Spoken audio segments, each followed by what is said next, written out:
I accidentally bring home a cancer diagnosis report I use as a prop on set. My usually cold contract wife, Vivian Sterling, asks me at dinner how many months I have left. I think she means our 5-year marriage contract, so I answer, a little over a month. She falls silent. Later I quietly go abroad to study. Half a year later when I come back, I hear from friends that Vivian has gone mad searching for her deceased husband. Alive, I want to see his face. Dead, I want to see his bones. Turn this city upside down if you have to, just bring him back to me. Miss Sterling, dinner is ready, we can eat now. But Vivian is still lost in that cancer diagnosis report, with no idea that it's just a prop for my drama. Vivian snaps out of it. On the table are 3 dishes and a soup, all her favorites, but tonight she has no appetite. After a few bites, she looks up at me and asks, how much time is left? I freeze for a second, then realize she must mean the 5-year contract. A little over a month. This day, I have long prepared myself for. After all, when we got married, Vivian's secretary gave me a serious warning that Vivian chose me as her husband, not only because her family pressured her to marry, but more importantly, because my face looks somewhat like her first love who went abroad 5 years ago. In other words, I'm just a substitute after her first love left. And now, her first love is about to return, so her sudden question about the contract probably means she wants me to make room for him.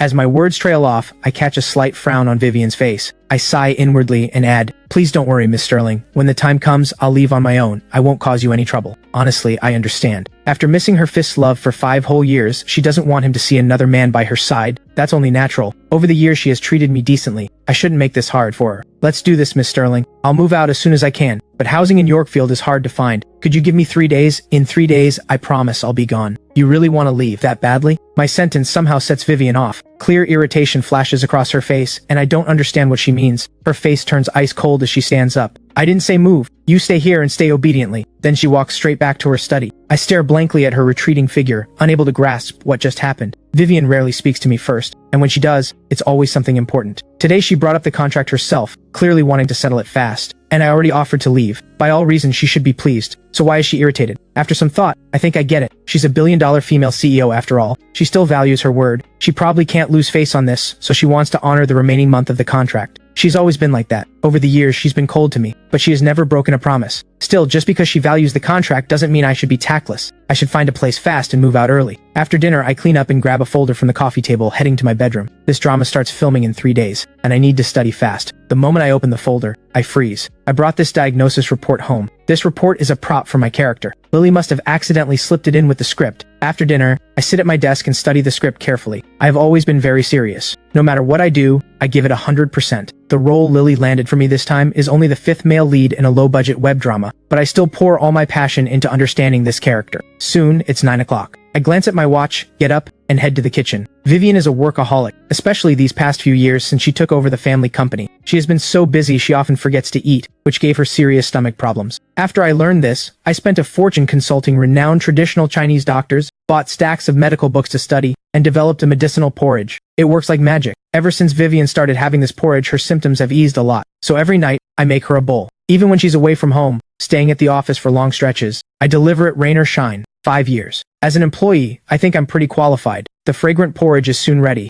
I scoop a full bowl and walk to the study door. The moment I arrive, I hear Vivian's voice drifting out. She seems to be on a phone call. Her voice is unbelievably tender. Hard to imagine that the usually icy Vivian has such a soft side. Are you coming back early? Good. I'll pick you up at the airport. I already told you, he and I are only a contract marriage. In these 3 years, I haven't even let him touch a finger of mine. The contract ends in 2 months. I'll make it clear to him then. I wait a while until she hangs up before knocking on the door. Vivian opens it. Miss Sterling, this is fresh porridge. Drink it while it's warm. I won't bother you. I set it down and turn to leave. Do you have any wish? Vivian suddenly asks. I pause, then put on a gentle smile. I know Vivian has always been kind. Since she took over Sterling Group, she has built dozens of Hope schools alone, and she's a well-known philanthropist in Yorkfield. Maybe realizing the contract is ending, she wants to offer some kind of gesture. Thank you, Miss Sterling. I shake my head gently. 5 years ago, you gave me $5 million in one payment. Over the years, you've also given me many gifts. It's more than enough. I have no wishes right now, but thank you anyway.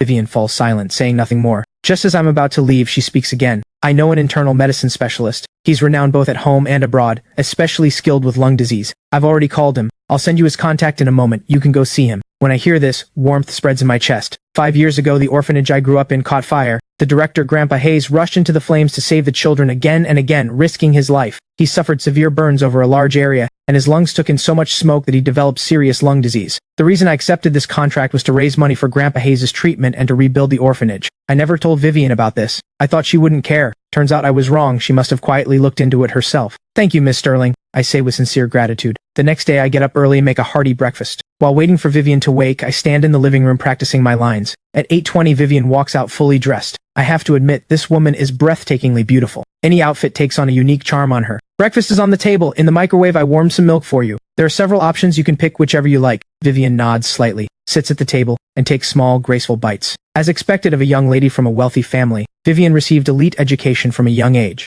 Every move radiates intelligence and grace, a delight to watch. Vivian likes quiet, so I can't practice lines in front of her. Just as I turn to head back to my room, she calls out, "Hey, I booked Dr. Jensen for you last night. He's coming to Yorkfield Central Hospital today for an academic exchange. Just call him when you get there." I nod and thank her. Vivian lowers her head, quietly eating again. I go back to my room, freshen up a bit, and not long after, I hear the door close outside. Vivian must have left for work. Once I'm ready, I head out to grab a cab to the hospital. The second I pull out my phone, a luxury white car pulls up in front of me. The window rolls down, revealing Vivian's exquisite face. "Get in, I'll drive you." I freeze on the spot. I know what this car means to her. Among Vivian's luxury fleet, this is the most ordinary one, but it was a birthday gift from her first love. Vivian treasures this car like nothing else. She doesn't care about her $10 million sports cars, but this one she pampers with extreme care. She can't bear a single scratch on it. She has never let any man sit in it, including me. "It's all right, Miss Sterling, I'll take a cab. If I scratch or stain it, I couldn't afford to pay you back." Vivian's brows tighten. I stammer, and under her colder and colder stare, I finally manage a thank you, and obediently get in. The inside of the car is eerily quiet, but then Vivian suddenly breaks the silence, and her words jolt me. "When was it diagnosed?" I think she means Grandpa Hayes. 2 years ago. Her brows knit slightly. "Why didn't you tell me sooner?" I'm puzzled. She's talking a lot today. She doesn't say this much. In a whole year. But thinking of her good intentions, I answer, "Miss Sterling, you're busy with work. I didn't want to bother you with these things."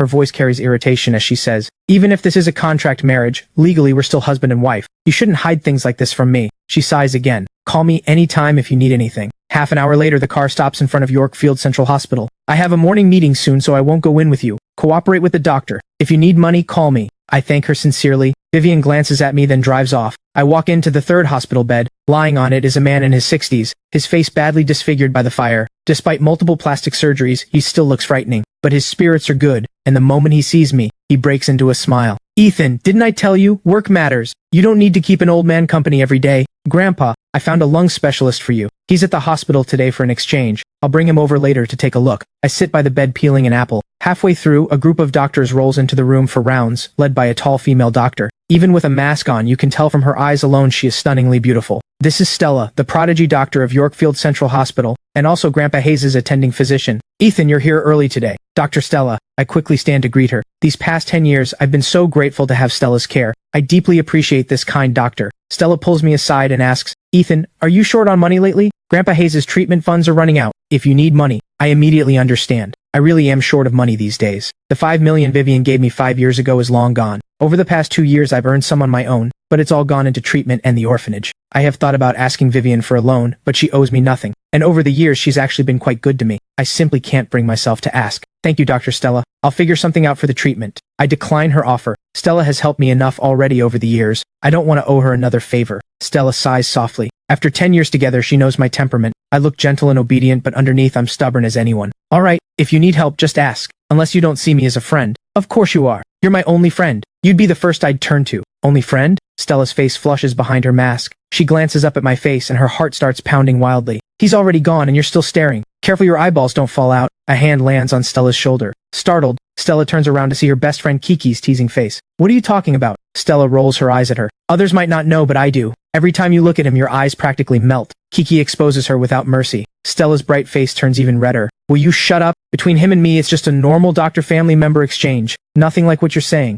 Do you even believe that yourself? For 10 years you've taken care of Grandpa Hayes like he's your own grandfather. I've never seen a doctor treat a patient like that. Or maybe you've already cast yourself as his granddaughter-in-law? Honestly, Stella, if you really like him, just go for it. Who says it has to be the guy chasing the girl these days? He's a really good guy, super handsome, gentle, thoughtful. The orphanage has so many people, yet most of them just stop by briefly with a gift. Only he has cared for him faithfully for 10 years. Kiki says seriously. In a society like this, guys with a conscience like that are rare. He may not have money, but your family does. A flicker of confusion passes through Stella's eyes. She still clearly remembers that day 10 years ago, when I knelt before her with pleading, dazed eyes, begging her to save Grandpa Hayes. Many people came from the orphanage that day. The others worried whether their belongings had burned up. Some might have worried about Grandpa Hayes' safety, but I was the only one wholly focused on his life. After that, she saw me by Grandpa Hayes' bedside every single day, day after day. They say no son stays filial through a long illness, but Stella never saw a trace of impatience on my face. Maybe this pure-hearted devotion moved her, and she began devoting more attention to Grandpa Hayes. Over time we grew close. What truly warmed our relationship was a violent medical dispute a year ago.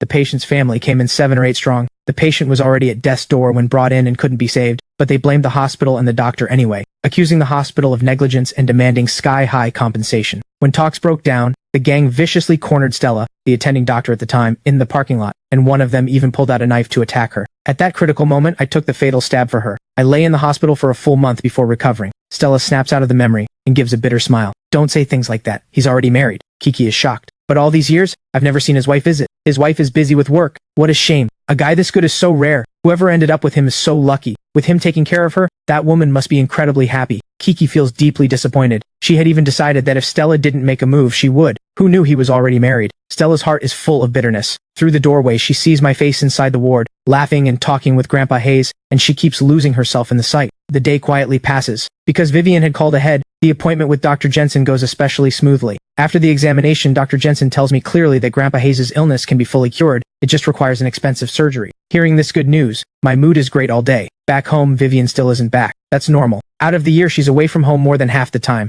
Not just because of work, but because most nights she sleeps at the office. I know Vivian does this to avoid contact with me. She truly loves her first love beyond measure. For him, she keeps herself pure. In 5 years, aside from business, Vivian has never let any man get close, not even me, her husband on paper. Around 9 at night, I finish the porridge and take a cab to her office. Sterling Tower, a towering 80-floor commercial giant. Walking into the lobby, the interior shimmers in gold like a palace. I have to marvel at the wealth of Sterling Group, especially since Vivian took over. It has only grown more prosperous, more vibrant. Standing here, I feel small and humble, an unspoken inferiority creeping in. At home, facing Vivian, I never feel this way. But standing here below her company tower, I truly understand how vast the gap between us really is. Give me the thermal box. Tessa, her secretary, steps out of the elevator in high heels, coolly extending a slender, pale hand. Thank you. I hand the box over, and just as I'm about to leave, Tessa suddenly says, Damien's return has moved up. He may be back tomorrow afternoon. Damien is the first love Vivian has been thinking of for 5 years. To avoid misunderstandings, you should move out of Miss Sterling's home as soon as possible. I nod. I'm already looking. Tessa pauses at this, glancing at me a few extra times. She knows mine and Vivian's marriage is contractual, but she doesn't know my real reason was to raise funds for Grandpa Hayes' surgery and to rebuild the orphanage. She just sees me as a gold-digging kept man and has always looked down on me, never giving me a kind face. She thought I'd cling on, but she didn't expect it I'm so tactful. I even went looking for a place before she even had to say it. That's good. Saves her the effort. It's best you think that way. As you know, the one Miss Sterling has always loved is Damien. That hasn't changed for years, in fact. That love has only grown deeper. My words may sound harsh, but I want to remind you, don't think things you shouldn't. A toad will never reach a swan. You should know your place. After you leave, I hope you don't disturb Miss Sterling again. It would only cause her trouble. You know Miss Sterling has always been kind. There are things she can't bring herself to say, so I have to say them for her. My fists clench tight. I feel a knot of frustration in my chest, but after a long moment, my hands slowly relax. I nod. What right do I have to be angry? This was always just a transaction. Alright, please tell Miss Sterling for me. I've always known my place and I've never dared to harbor any improper thoughts. I'll move out as soon as I can. With that, I quicken my pace and leave. Tessa stays where she is, watching me go, feeling a touch of guilt. Maybe her words just now were a little too harsh. She, Vivian, and Damien were all university classmates, and a mutual friend of both. Back then she witnessed their sweet romance firsthand, so she especially resents me, the gold-digging third wheel. What she just said was on her own initiative, meant to make me back off. Now this guy seems quite sensible. That's for the best, whether for me, for Vivian, or for Damien, it's the best outcome. On the way back, I realize I need to pack up and get out fast, so I go buy a large suitcase and start packing the moment I get back. By the time everything is packed, it's already noon. I'm not in a rush to leave. Either way, I should say goodbye to Vivian before I go. I wait until past 6 in the evening, but she still hasn't come back. I don't even know if she'll be back tonight. After thinking it over, I pick up my phone and send a message. Are you coming back tonight? After a long while, Vivian replies with a word, busy. I don't think much of it and write back, I've packed everything, I can move out tonight. I wanted to say goodbye in person, but if you're busy, I'll just say it here. The key and the porridge recipe are on the dining table. I won't be bringing you porridge anymore. I'm free the next couple of days. If you want to file the divorce papers, just let me know anytime. I don't expect her to reply. I put the phone down, give the house one last cleaning, and then drag my luggage downstairs.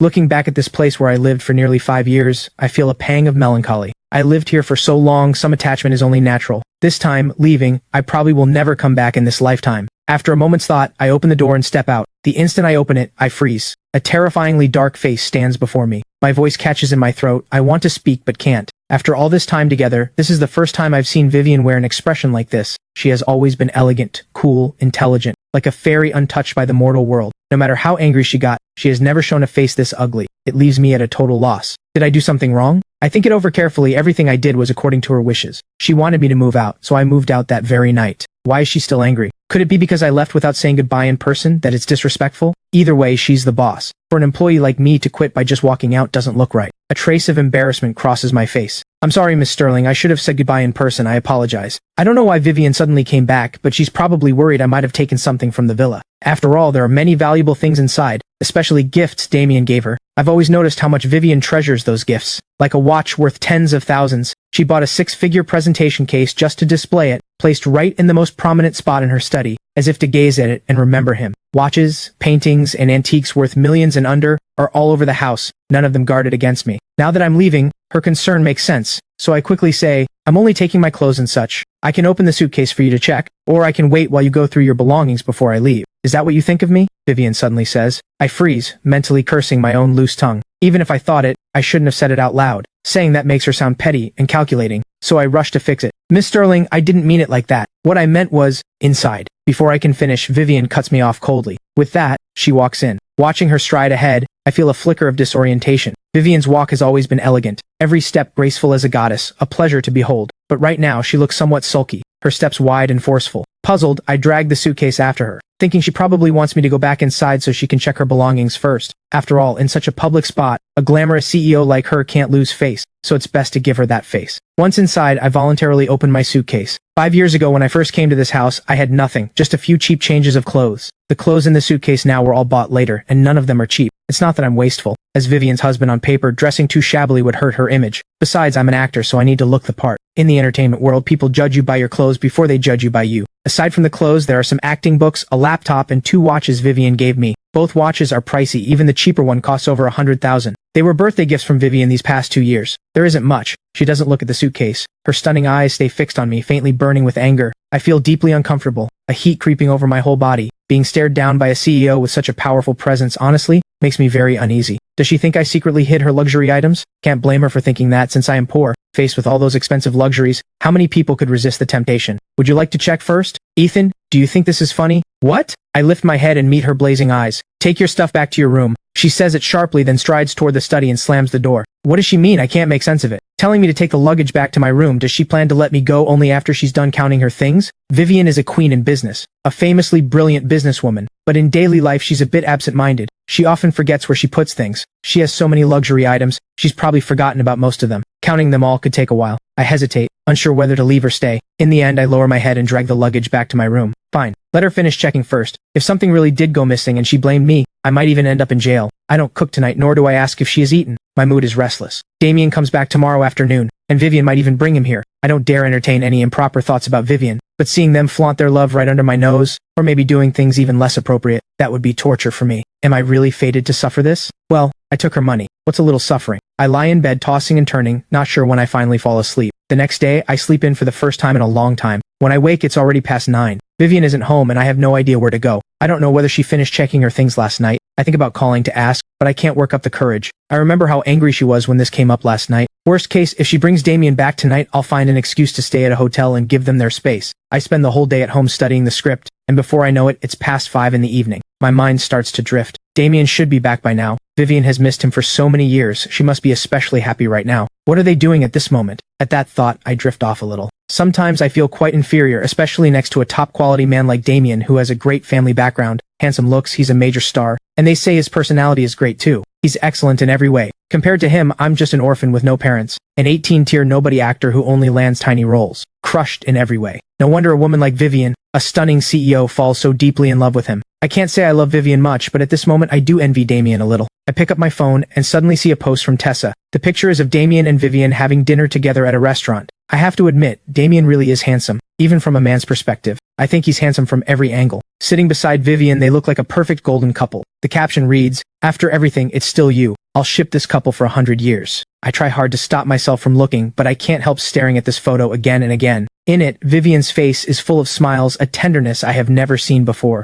So she does smile. But her smiles are only for the ones she loves, and I'm just her employee, never worthy of her smile. I put the phone down listlessly, feeling a tangle of emotions. Too unmotivated to cook, I rarely order takeout. Vivian probably won't come back tonight, she cares too much about face. After all, with me, this third wheel, still at home, given her personality, she most likely won't bring him here. Even if they want to relive old memories, they'd probably check into a hotel. I'm eagerly eating takeout when there's a knock at the door. I'm puzzled. The takeout is already here. Who would knock now? Could it be the property staff? I walk to the door and open it, and freeze. It's Vivian. Why is she back? Isn't she supposed to be in a hotel with Damien, pouring out their hearts to each other? I glance past her, but she's alone. No sign of Damien. What are you looking at? She asks, frowning. Oh, nothing. Why are you back? I ask reflexively. Vivian snaps. This is my home. Shouldn't I be back? Is that what I meant? Your first love is back today. You two should have endless things to talk about. Shouldn't you be at a hotel right now enjoying yourselves? I don't dare say any of this. I just laugh awkwardly and let her into the room. I figure Vivian is a proud woman, and a very traditional one. Her pride would never let her give herself away at the very first reunion. I've always known the outside world knows she's married, yet plenty of top-tier men still pursue her, but she's always cold to them. She has never been too close with any other man, nor has she had any scandals. Years apart in different countries might make them feel a little distant. After some time getting reacquainted, maybe she'll fully open her heart to Damien. You're eating this instead of cooking? She walks in, sees the takeout boxes on the table, and asks, I wasn't in the mood today, so I ordered takeout. Have you eaten? I can make something for you. I know she had Western food with Damien, she probably won't ask me to cook again. Why weren't you in the mood? She suddenly asks, looking at me. In that instant, her gaze falls on my phone on the table. While eating, I shamefully open that photo again, and even zoomed in. Vivian sees the photo almost at first glance and frowns. I follow her gaze, and my face turns bright red in an instant. I practically lunge to grab the phone and hide it behind my back, stammering, I opened it by accident. I want to disappear now. I really want to dig a hole and bury myself. So embarrassing. I want to die of embarrassment. Why didn't I close the phone earlier? I just want to vanish. Vivian gives me a meaningful glance, the corner of her mouth lifting slightly. With my head down, I don't notice the fleeting, stunning charm on her face. Too much takeout is bad for you, Vivian says, then walks straight toward the study. I let out a heavy sigh of relief. Looks like she didn't read into it. Her heart has only Damien, probably doesn't care what I think. I curse myself for worrying over nothing, quickly finish dinner, clean up the takeout boxes and take them downstairs to throw out. Just as I'm about to head back, I see a noble-looking man approaching from a distance. It's her first love, Damien. Why is he here? I frown. So that's how it is. I was just wondering why Vivian came back so early, why she didn't stay with her first love. Turns out they had already arranged for him to come over to catch up. Laughably, I thought Vivian was too reserved to bring him home so soon. Seems I overthought it. After all, he's the man she deeply loves. After such long longing, how could she bear even a moment of separation? But now I'm extremely awkward. Should I go back upstairs? Or should I be tactful and slip away, giving space to this lovesick pair? Or should I go back and say goodbye to Vivian first? As Damien gets closer, I have to admit, even I'm impressed. This man really is handsome. Damien and I do look somewhat alike. If we walk together, people might even mistake us for brothers. No wonder Vivian paid such a high price for our contract marriage. Wearing a face like this, I feel both grateful and sad. Grateful because thanks to this face, Vivian noticed me, and I was able to raise money for Grandpa Hayes' treatment. Sad because also because of this face, I became the substitute for years. Someone Vivian stares at to remember Damien. You're Ethan, right? While I'm caught in my thoughts, Damien walks up in front of me, sizing me up. His eyes hold 30% amusement and 70% mockery. I lift my head, our eyes meet, and I sense the contempt in his gaze. But I can't really get angry. Either way, I'm just this man's substitute. He has the right to mock me. Since I took the money, I prepared myself long ago for humiliation. You're Mr. Damien, right? You're here for Miss Sterling, I'll take you up. I quickly put on a smile. Vivian is my employer, and this man is her boyfriend, half my employer too. As a proper employee, I need to do my job properly. Damien pauses, then smiles with amusement. Then thank you. I lead Damien upstairs and immediately go to tell Vivian. I take a deep breath, walk to the study, and knock. What is it? Vivian's cool voice comes from inside. Miss Sterling, your boyfriend is here. Silence. After a moment, Vivian opens the door, glances at me first, then walks frowning to the living room and immediately sees Damien on the sofa. Why are you here? Vivian smiles faintly and walks over to sit beside him. I'm stunned. Wasn't this arranged? Vivian, Tessa told me you moved into a new place these past few years, so I came to see it. Nice decor. Damien, it's your first time here. Let me show you around. Sure. The two stand and begin walking around. When they reach the door of my room, Damien asks in delight, natural minimalist style, my favorite. Vivian, was this room originally meant for me? And this Bosendorfer grand piano? I remember I only mentioned in passing that I liked it. I can't believe you actually bought one. Vivian, you're so good to me.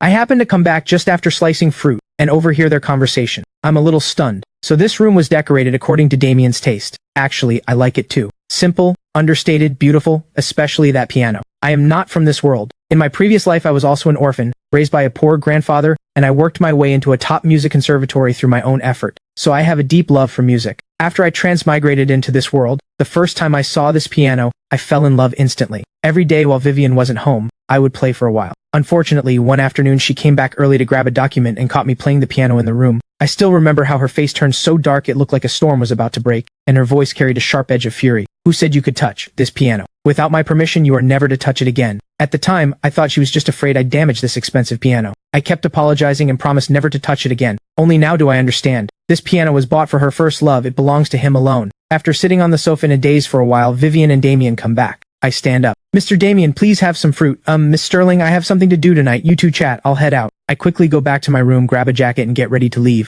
Looking at this situation, Damien might even stay overnight. I'd better slip away fast. Better than staying here and being an eyesore. Where are you going? Vivian suddenly fixes me with an unfriendly stare. What could you possibly have to do? I feel a knot of frustration. I'm giving you two space, what more do you want? Do you really need me here as a third wheel to feel comfortable? I have no idea what's on this woman's mind. For a moment I can't come up with a good excuse, and just stammer. Her voice grows colder. Sit right here. I freeze in place. Vivian, since Mr. Ethan has somewhere to be, just let him go, Damien says with a smile to diffuse the situation. I let out a breath of relief and throw him a grateful glance. Honestly, I may be a proper employee who follows every reasonable request from my employer, but watching people flaunt their love right in front of me, even eavesdropping by the wall, I really don't have such a weird hobby. The moment I turn to leave, Vivian shouts again. Stop! My foot, just about to step out, freezes again. Damien, it's getting late. Why don't you head back early and rest? She puts on a gentle face, speaking softly. Damien is taken aback, almost in disbelief. He came tonight planning for something to happen, even bringing a pack of protection in his pocket. He never expected that, less than half an hour in, Vivian would actually show him the door. And yet, her next words leave Damien completely speechless as she adds tactfully, I have a morning meeting tomorrow. I need to spend tonight going over some materials. Once she says that, Damien can't insist. He stands and nods. Right, work matters. Oh, by the way, are you free tomorrow? I'd like to take you to a movie. Some other time, tomorrow, might be busy. I have several meetings. Damien pauses again, hesitating a long time before slipping into his signature smile. Alright, I'm back for good this time. We'll have plenty of chances. Damien leaves. Before he goes, he gives me a long, deep look. The coldness in his eyes sends a shiver through me. This guy really hates me now. I'm speechless. Vivian rejected him. What does that have to do with me? Didn't he see I was about to give them space? This makes me realize I have to stay far away from these two, or there's no telling how much more trouble is ahead. With that thought, I can't help asking cautiously, Miss Sterling, did you finish counting your things? Vivian's face immediately turns cold. Counting what? Your belongings. I haven't yet noticed her growing colder, and keep talking. I'm poor, but I'm really not that kind of person. You can search everything, nothing should be missing. Before I can finish, a wave of cold suddenly rolls through the room. I freeze for a moment, then look up and meet Vivian's gaze, looking ready to kill. Do you think you're being funny? No, I'm not. I can't figure out what's on this lady's mind. What I said is good for everyone. You finish checking, I leave early, everyone's happy, you win, I win. Isn't that what everyone wants? Why are you making this ugly face? She stares coldly at me for a long time, until my skin crawls. Without a word, she walks into the study and slams the door. While I'm still stunned, the door opens again. She looks like ice all over, her voice colder than ever. Ethan, our contract isn't over. I paid you. Before this contract ends, if you dare leave this house, you just try. The door slams again. I stand there, mouth open, speechless. I really didn't think this fairy-like CEO had a hobby of making people watch her and her first love show off their love. She forces me to stay. Is it just so I can witness how affectionate she and her first love are? Fine. I take her money, and I give her happiness. If she has this kind of hobby, I'll oblige. Only 1 month left. Just bear with it. Early the next morning, I sit in Lily's car, heading toward the film studios. You look terrible. What, did that bossy lady at home not let you rest last night? Lily glances at me, unable to resist teasing. I blush awkwardly. Lily, please stop joking. Lily giggles. She loves seeing me blush. If I had a sweet puppy like you at home, I wouldn't let you rest all night either. I look awkward, not sure what to say. She smiles and returns to the topic. How's the script going? It's going okay. Don't put too much pressure on yourself. Your role is the fifth male lead. Not much screen time, not much demanded. I nod. The filming location is at Yorkfield Film Studios, about an hour and a half from the villa area. By the time we arrive, it's just past 8 and the crew is still preparing. Lily leads me straight to director Reed. This is a low-budget web drama, and my role doesn't have much screen time, so after he saw my photo and with Lily's connection, he just decided on the spot. This is my first time meeting director Reed in person. He's in his 50s, once a fairly famous director in the industry, with multiple TV dramas broadcast on major networks, and some real achievements. But these past few years, his luck has been bad. Every project flops, and gradually no one wanted to work with him. He had to switch to web dramas. But the connections he built over the years are still there. His eyes, hidden behind thick lenses, look me up and down, carrying a quiet authority. Not bad. Good potential. Even more handsome than your photo. Director, you flatter me. I'm just a newcomer. Please give me your guidance and feedback. I quickly respond with humility. Of course. Lily and I go way back. The people she brings can't go wrong. Young man, act your heart out. There will be plenty of opportunities ahead. Director Reed pats my shoulder encouragingly. While we're chatting, a sudden commotion breaks out among the crowd outside. Oh my god, it's Damien. It's actually Damien. I'm finally seeing Damien in real life. So handsome. Why is Damien heading toward our set? Is he joining this drama? Wasn't Wade already cast as the male lead? Damien is such a big name, he's actually appearing in a small-budget web drama. The director is so amazing. Hearing Damien's name out of nowhere,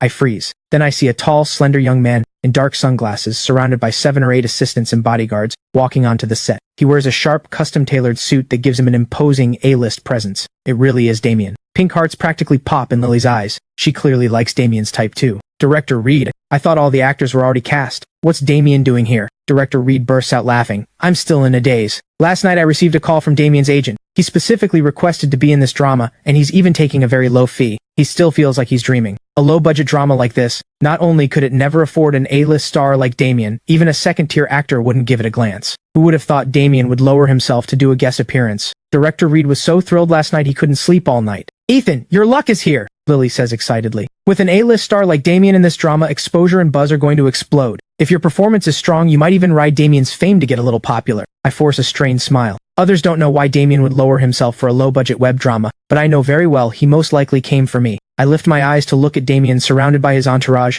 and just then he looks my way too. Our eyes meet in mid-air. Damien casually turns his head away, with no intention of greeting me. Naturally, I won't approach him either, but Lily is anxious. A big name like Damien isn't someone ordinary people can reach. Now with this chance, she has to drag me up to make a good impression. I want to refuse, but Lily pulls me forcibly in front of him. Hello, Mr. Damien. I'm Lily, an agent from Skyline Entertainment. This is my actor Ethan. He's the 5th male lead in this drama. She quickly winks at me, and I force myself to greet him. Hello, Mr. Damien. Damien's eyes, hidden behind sunglasses, hold a hint of amusement. He just gives a brief answer. Mr. Damien, Ethan is a newcomer. Please give him your guidance from here on. Seeing me unable to push for it myself, Lily has to do it herself. Young people shouldn't always think about shortcuts. Polish your acting, strengthen your professional skills. Nothing beats that. Damien's tone is cold, his words sparing nothing. The moment he says this, the set goes cold. Everyone turns to look at me in shock. In the entertainment industry, people usually keep up appearances, maintaining harmony. A face-to-face criticism like Damien's is extremely rare. How did this Ethan offend Damien? Everyone steps back a few paces from me, afraid that getting too close might anger Damien, the A-lister. Lily stares in disbelief, as if she never expected this outcome. Only after Damien walks away does she anxiously turn to me. Ethan, did you offend him? He's a huge star. When did I ever get the chance to offend him? I raise an eyebrow. As an employee, I don't want to make Vivian's business known to the world. Moreover, Damien is a major star. The slightest rumor would explode citywide. I can't believe he's like this. I used to like him too. Lily is very displeased. Between her idol and her own client, she sides with me without hesitation. My own sweet puppy is better behaved, way better than that snooty Damien. Don't worry, your role isn't big, and you have no scenes with Damien. From now on, just avoid him when you see him. Lily comforts me. I'm thinking the same thing. My character only exists in the female lead's memories. I have no scenes with Damien. At most, I just need to stay far away from him. But the unexpected often comes without warning. Leo, am I your only one? Tell me quickly, am I Bella your only one? On the playground, a young girl lifts her delicate face, stepping back as she calls out loudly to the handsome boy in front of her. Yes, Bella, you'll always be my only one. Cut, Director Reed suddenly roars. Ethan, what are you doing? If you can't act, get out. Do you know you're wasting everyone's time? The shout stuns everyone. Ethan's acting just now was brilliant, full of emotion, sincere feeling. No one knows where the director's anger came from. I'm sorry, director, my mistake, I sincerely apologize. Director Reed barks, take it again. I steady myself and pour all my emotion into the character. But after that, no matter how I perform, Director Reed isn't satisfied. His curses grow harsher. Everyone can tell that this isn't a problem with Ethan's acting. The director is deliberately targeting me. Lily, what are you doing? What kind of actor did you recommend? Director Reed calls Lily over and bursts into complaints. I don't want this actor. Take him away. I'll wire you the breach fee later. Lily's face darkens. Director Reed, I need an explanation. Explanation? What explanation do you want? His acting is bad and now he's blaming me? Whether his acting is bad or not, you know in your heart. Lily refuses to back down. Director Reed waves his hand impatiently. Don't make a scene here, just get him out. Lily, let it go. Seeing Lily ready to argue further, I tug her arm and shake my head gently. I have no grudge with Director Reed. He wouldn't target me like this without a reason. The only explanation is that Damien is pulling strings. This is too much. Lily's eyes flash red with anger. Ethan, don't worry. If this little web drama is gone, it's gone. I'll find you something better. I trust you, Lily. I offer a bright smile. Walking out of the studios, Lily is still worried. Let me drive you home. No need, Lily. I have something to do nearby. I was looking for a place online last time, but I haven't heard back yet. I'll probably be filming around here anyway, so I might as well find a place nearby. Is there anything you need help with? No, just something small. Alright then, I'll go to the office and find you another project. Watching Lily leave, I'm about to head off when just then, a middle-aged woman walks up arrogantly. You're Ethan, right? Come with me. Mr. Damien wants to see you. I don't agree. Before today, I had no ill will toward Damien, even though he's the one Vivian holds in her heart. But what Damien did today truly disgusts me. I may be even-tempered, but that doesn't mean I have no temper. Are you deaf? Come with me now, the middle-aged woman yells, pointing at me. A good dog doesn't block the road. I walk past her and prepare to hail a cab. Hearing this, the woman's face goes green with rage. She grabs my arm. Who are you calling a dog? Let go. My face turns cold. And if I don't, what are you going to do? Being invited by Mr. Damien is the luckiest thing in your lifetime. A nobody extra like you. If not for Mr. Damien's mercy, you'd never see him in your life. And you dare give me attitude? Wendy. Damien walks over. Mr. Damien, this guy doesn't know what's good for him. He actually refused you. The middle-aged woman glares at me with resentment. Damien's lips curl into a mocking smile. Ethan, don't you want to talk with me about Vivian? This isn't the place to talk. What do you want to say to me? At the coffee shop, I looked Damien straight in the eye. You saw what happened today. I only told Director Reed one line that I don't like you, and he kicked you out immediately. Damien wears a face full of mockery. Do you think you belong in the same world as me and Vivian? I frown. You brought me here just to show off your superiority. Damien wags his finger. You're not even worthy of that. I brought you here to tell you one thing. There are no fairy tales in this world. A princess will never fall in love with a frog, and a frog will never become a prince. Vivian's contract marriage with you is only because she sees you as my substitute. I believe you know this yourself. Now that I'm back, do you think it's appropriate for you to keep clinging to her? I lift my eyes. You're overthinking. I've always known my place. I've never thought about clinging to her. Then that's best. I hope you move out of her place immediately. I don't like any man being too close to her. I'm already looking for a place. Damien smiles and lights up his phone, pushing it in front of me. This is the chat between me and Vivian today. Take a look. I have no idea what he's trying to do. I lower my head and look at the chat. Are you waiting until the contract ends to make him leave your house? His health isn't good, you know. You haven't developed feelings for him, have you? After all, he is handsome. No, we're only contractual. I'm not heartless either. He has taken care of me for 3 years. If you really don't want him to leave, I can understand, but it would make me uncomfortable. I'll find a time to make it clear to him. Don't overthink it. To me, he's just a roommate I've shared a house with for years, nothing more. After reading the whole page, I have no interest in scrolling further. I push the phone back, a hard-to-describe feeling rising in my chest. A roommate, huh? That's really what it was. For 3 years living under one roof, we rarely spoke. It was always me one-sidedly taking care of her. While she only gave me 2 watches on my birthday, she never said a single word of care. Even a real roommate of 3 years wouldn't be so distant as to never offer a word of concern. Between the lines, I sense Vivian's hesitation. She wants me to leave, but her sense of decency won't let her open her mouth. I don't know why, after I have offered to leave so many times, she refuses. What is she thinking? Or maybe my resolve isn't strong enough. This time I'll just leave without saying goodbye. I'll tell her after I've already moved. Maybe this is exactly the ending she wants. On the 79th floor of Sterling Group in the CEO's office, Vivian is on the phone. Dr. Jensen, how is the situation? Miss Sterling, it's not optimistic. The patient's lung condition is severe, and it's been dragged on too long. I told him it could be fully treated, but in reality he probably has only about 2 months left. Dr. Jensen sighs through the phone. Vivian's expression freezes. Is there no other way? Money is not an issue. Currently, this disease can't be cured anywhere in the world. With enough money, we can prolong it for some time, but the patient will suffer. Vivian falls silent for a long time before answering. Dr. Jensen, you're the expert here. I'm counting on you. Don't worry about the money. Give him the best medicine. Yes, all right, I know what to do. After hanging up, Vivian slumps in her chair. Somehow at this moment her heart palpitates strongly, and a dull pain throbs deep inside. She can't help but recall the day Damien firmly broke up with her and went abroad to study. She had followed her best friend Daisy to the Aces bar to drown her sorrows. She doesn't like drinking, and especially hates the feeling of being drunk. But that day she downed glass after glass, as if only that could make her forget the pain inside.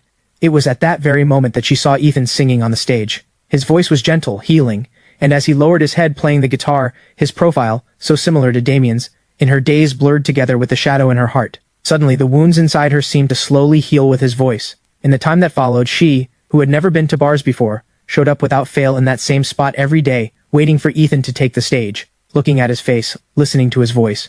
Only in those moments could her heart, full of wounds, find a little peace and comfort. Later, she got information about him from the manager. His name was Ethan, a recent dropout from college, desperately in need of money. He worked several jobs, print modeling and bit parts on sets during the day, singing at the bar at night. At that time, her family was pushing her to marry. So that night, when Ethan finished singing and prepared to leave, Vivian called him into a private room and handed him the contract. She still remembers the shock and surprise on Ethan's face, and how he solemnly promised to be a perfect contract husband. In fact, over the years, he's been flawless, her daily life taken care of in every detail. After staring blankly for a while, Vivian picks up her phone and dials a number. Vivian, what's the occasion that you'd call me today? Camille, I have a favor to ask. You have connections. Can you help me find a lung specialist? Other countries are fine too. Money's not an issue. Vivian, what's wrong? It's not me. A friend of mine has lung cancer. Okay, I'll do my best. I'll call you when I find someone. I search around the film studios area but can't find a suitable place, so I just register with 2 agencies and leave my info. I call Auntie Bennett, the caregiver looking after Grandpa Hayes, to check in, and only after hearing all is well do I return home with peace of mind. This time I'm determined to leave. After packing, I find a cheap nearby hotel and check in. At night, I'm at the hotel making do with a bowl of instant noodles when Vivian's call comes in. I hesitate a long while before forcing myself to tap answer. Where did you go? Vivian's voice is icy, with a hint of anger underneath. Miss Sterling, I'm staying at a hotel for now, I answer honestly.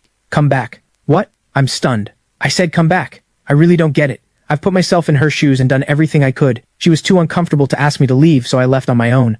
Her conscience made her try to keep me. Fine, I'll slip away quietly. I've gone this far. What more does she want? I can't help but frown.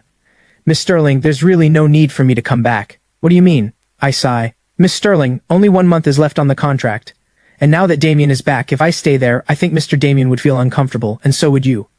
Better to just end it here. 5 million over 3 years comes to about 140,000 a month. 1 month left equals 140,000. I'll find a way to pay you back, but I'm a bit short right now, so it might take a while. The other end falls silent, but I hear her breathing growing faster, as if she's holding back her anger. I'm a little annoyed. You already told Damien that you'd find a way to make me leave. There's really no need to keep up this act now. Miss Sterling, don't worry. I'm not a loose mouth. I won't go around talking about this. I would never tarnish your reputation. The only thing I can think of is that she's afraid I'll spread things outside, damage her reputation. After all, Sterling Group is publicly listed. The slightest negative news about Vivian could affect the company's stock price. Vivian remains silent. I thought my words would have satisfied her, so I breathe a sigh of relief, quietly hang up the phone, and quickly finish my instant noodles. I stand in front of the bathroom mirror practicing micro-expressions. I have nothing right now.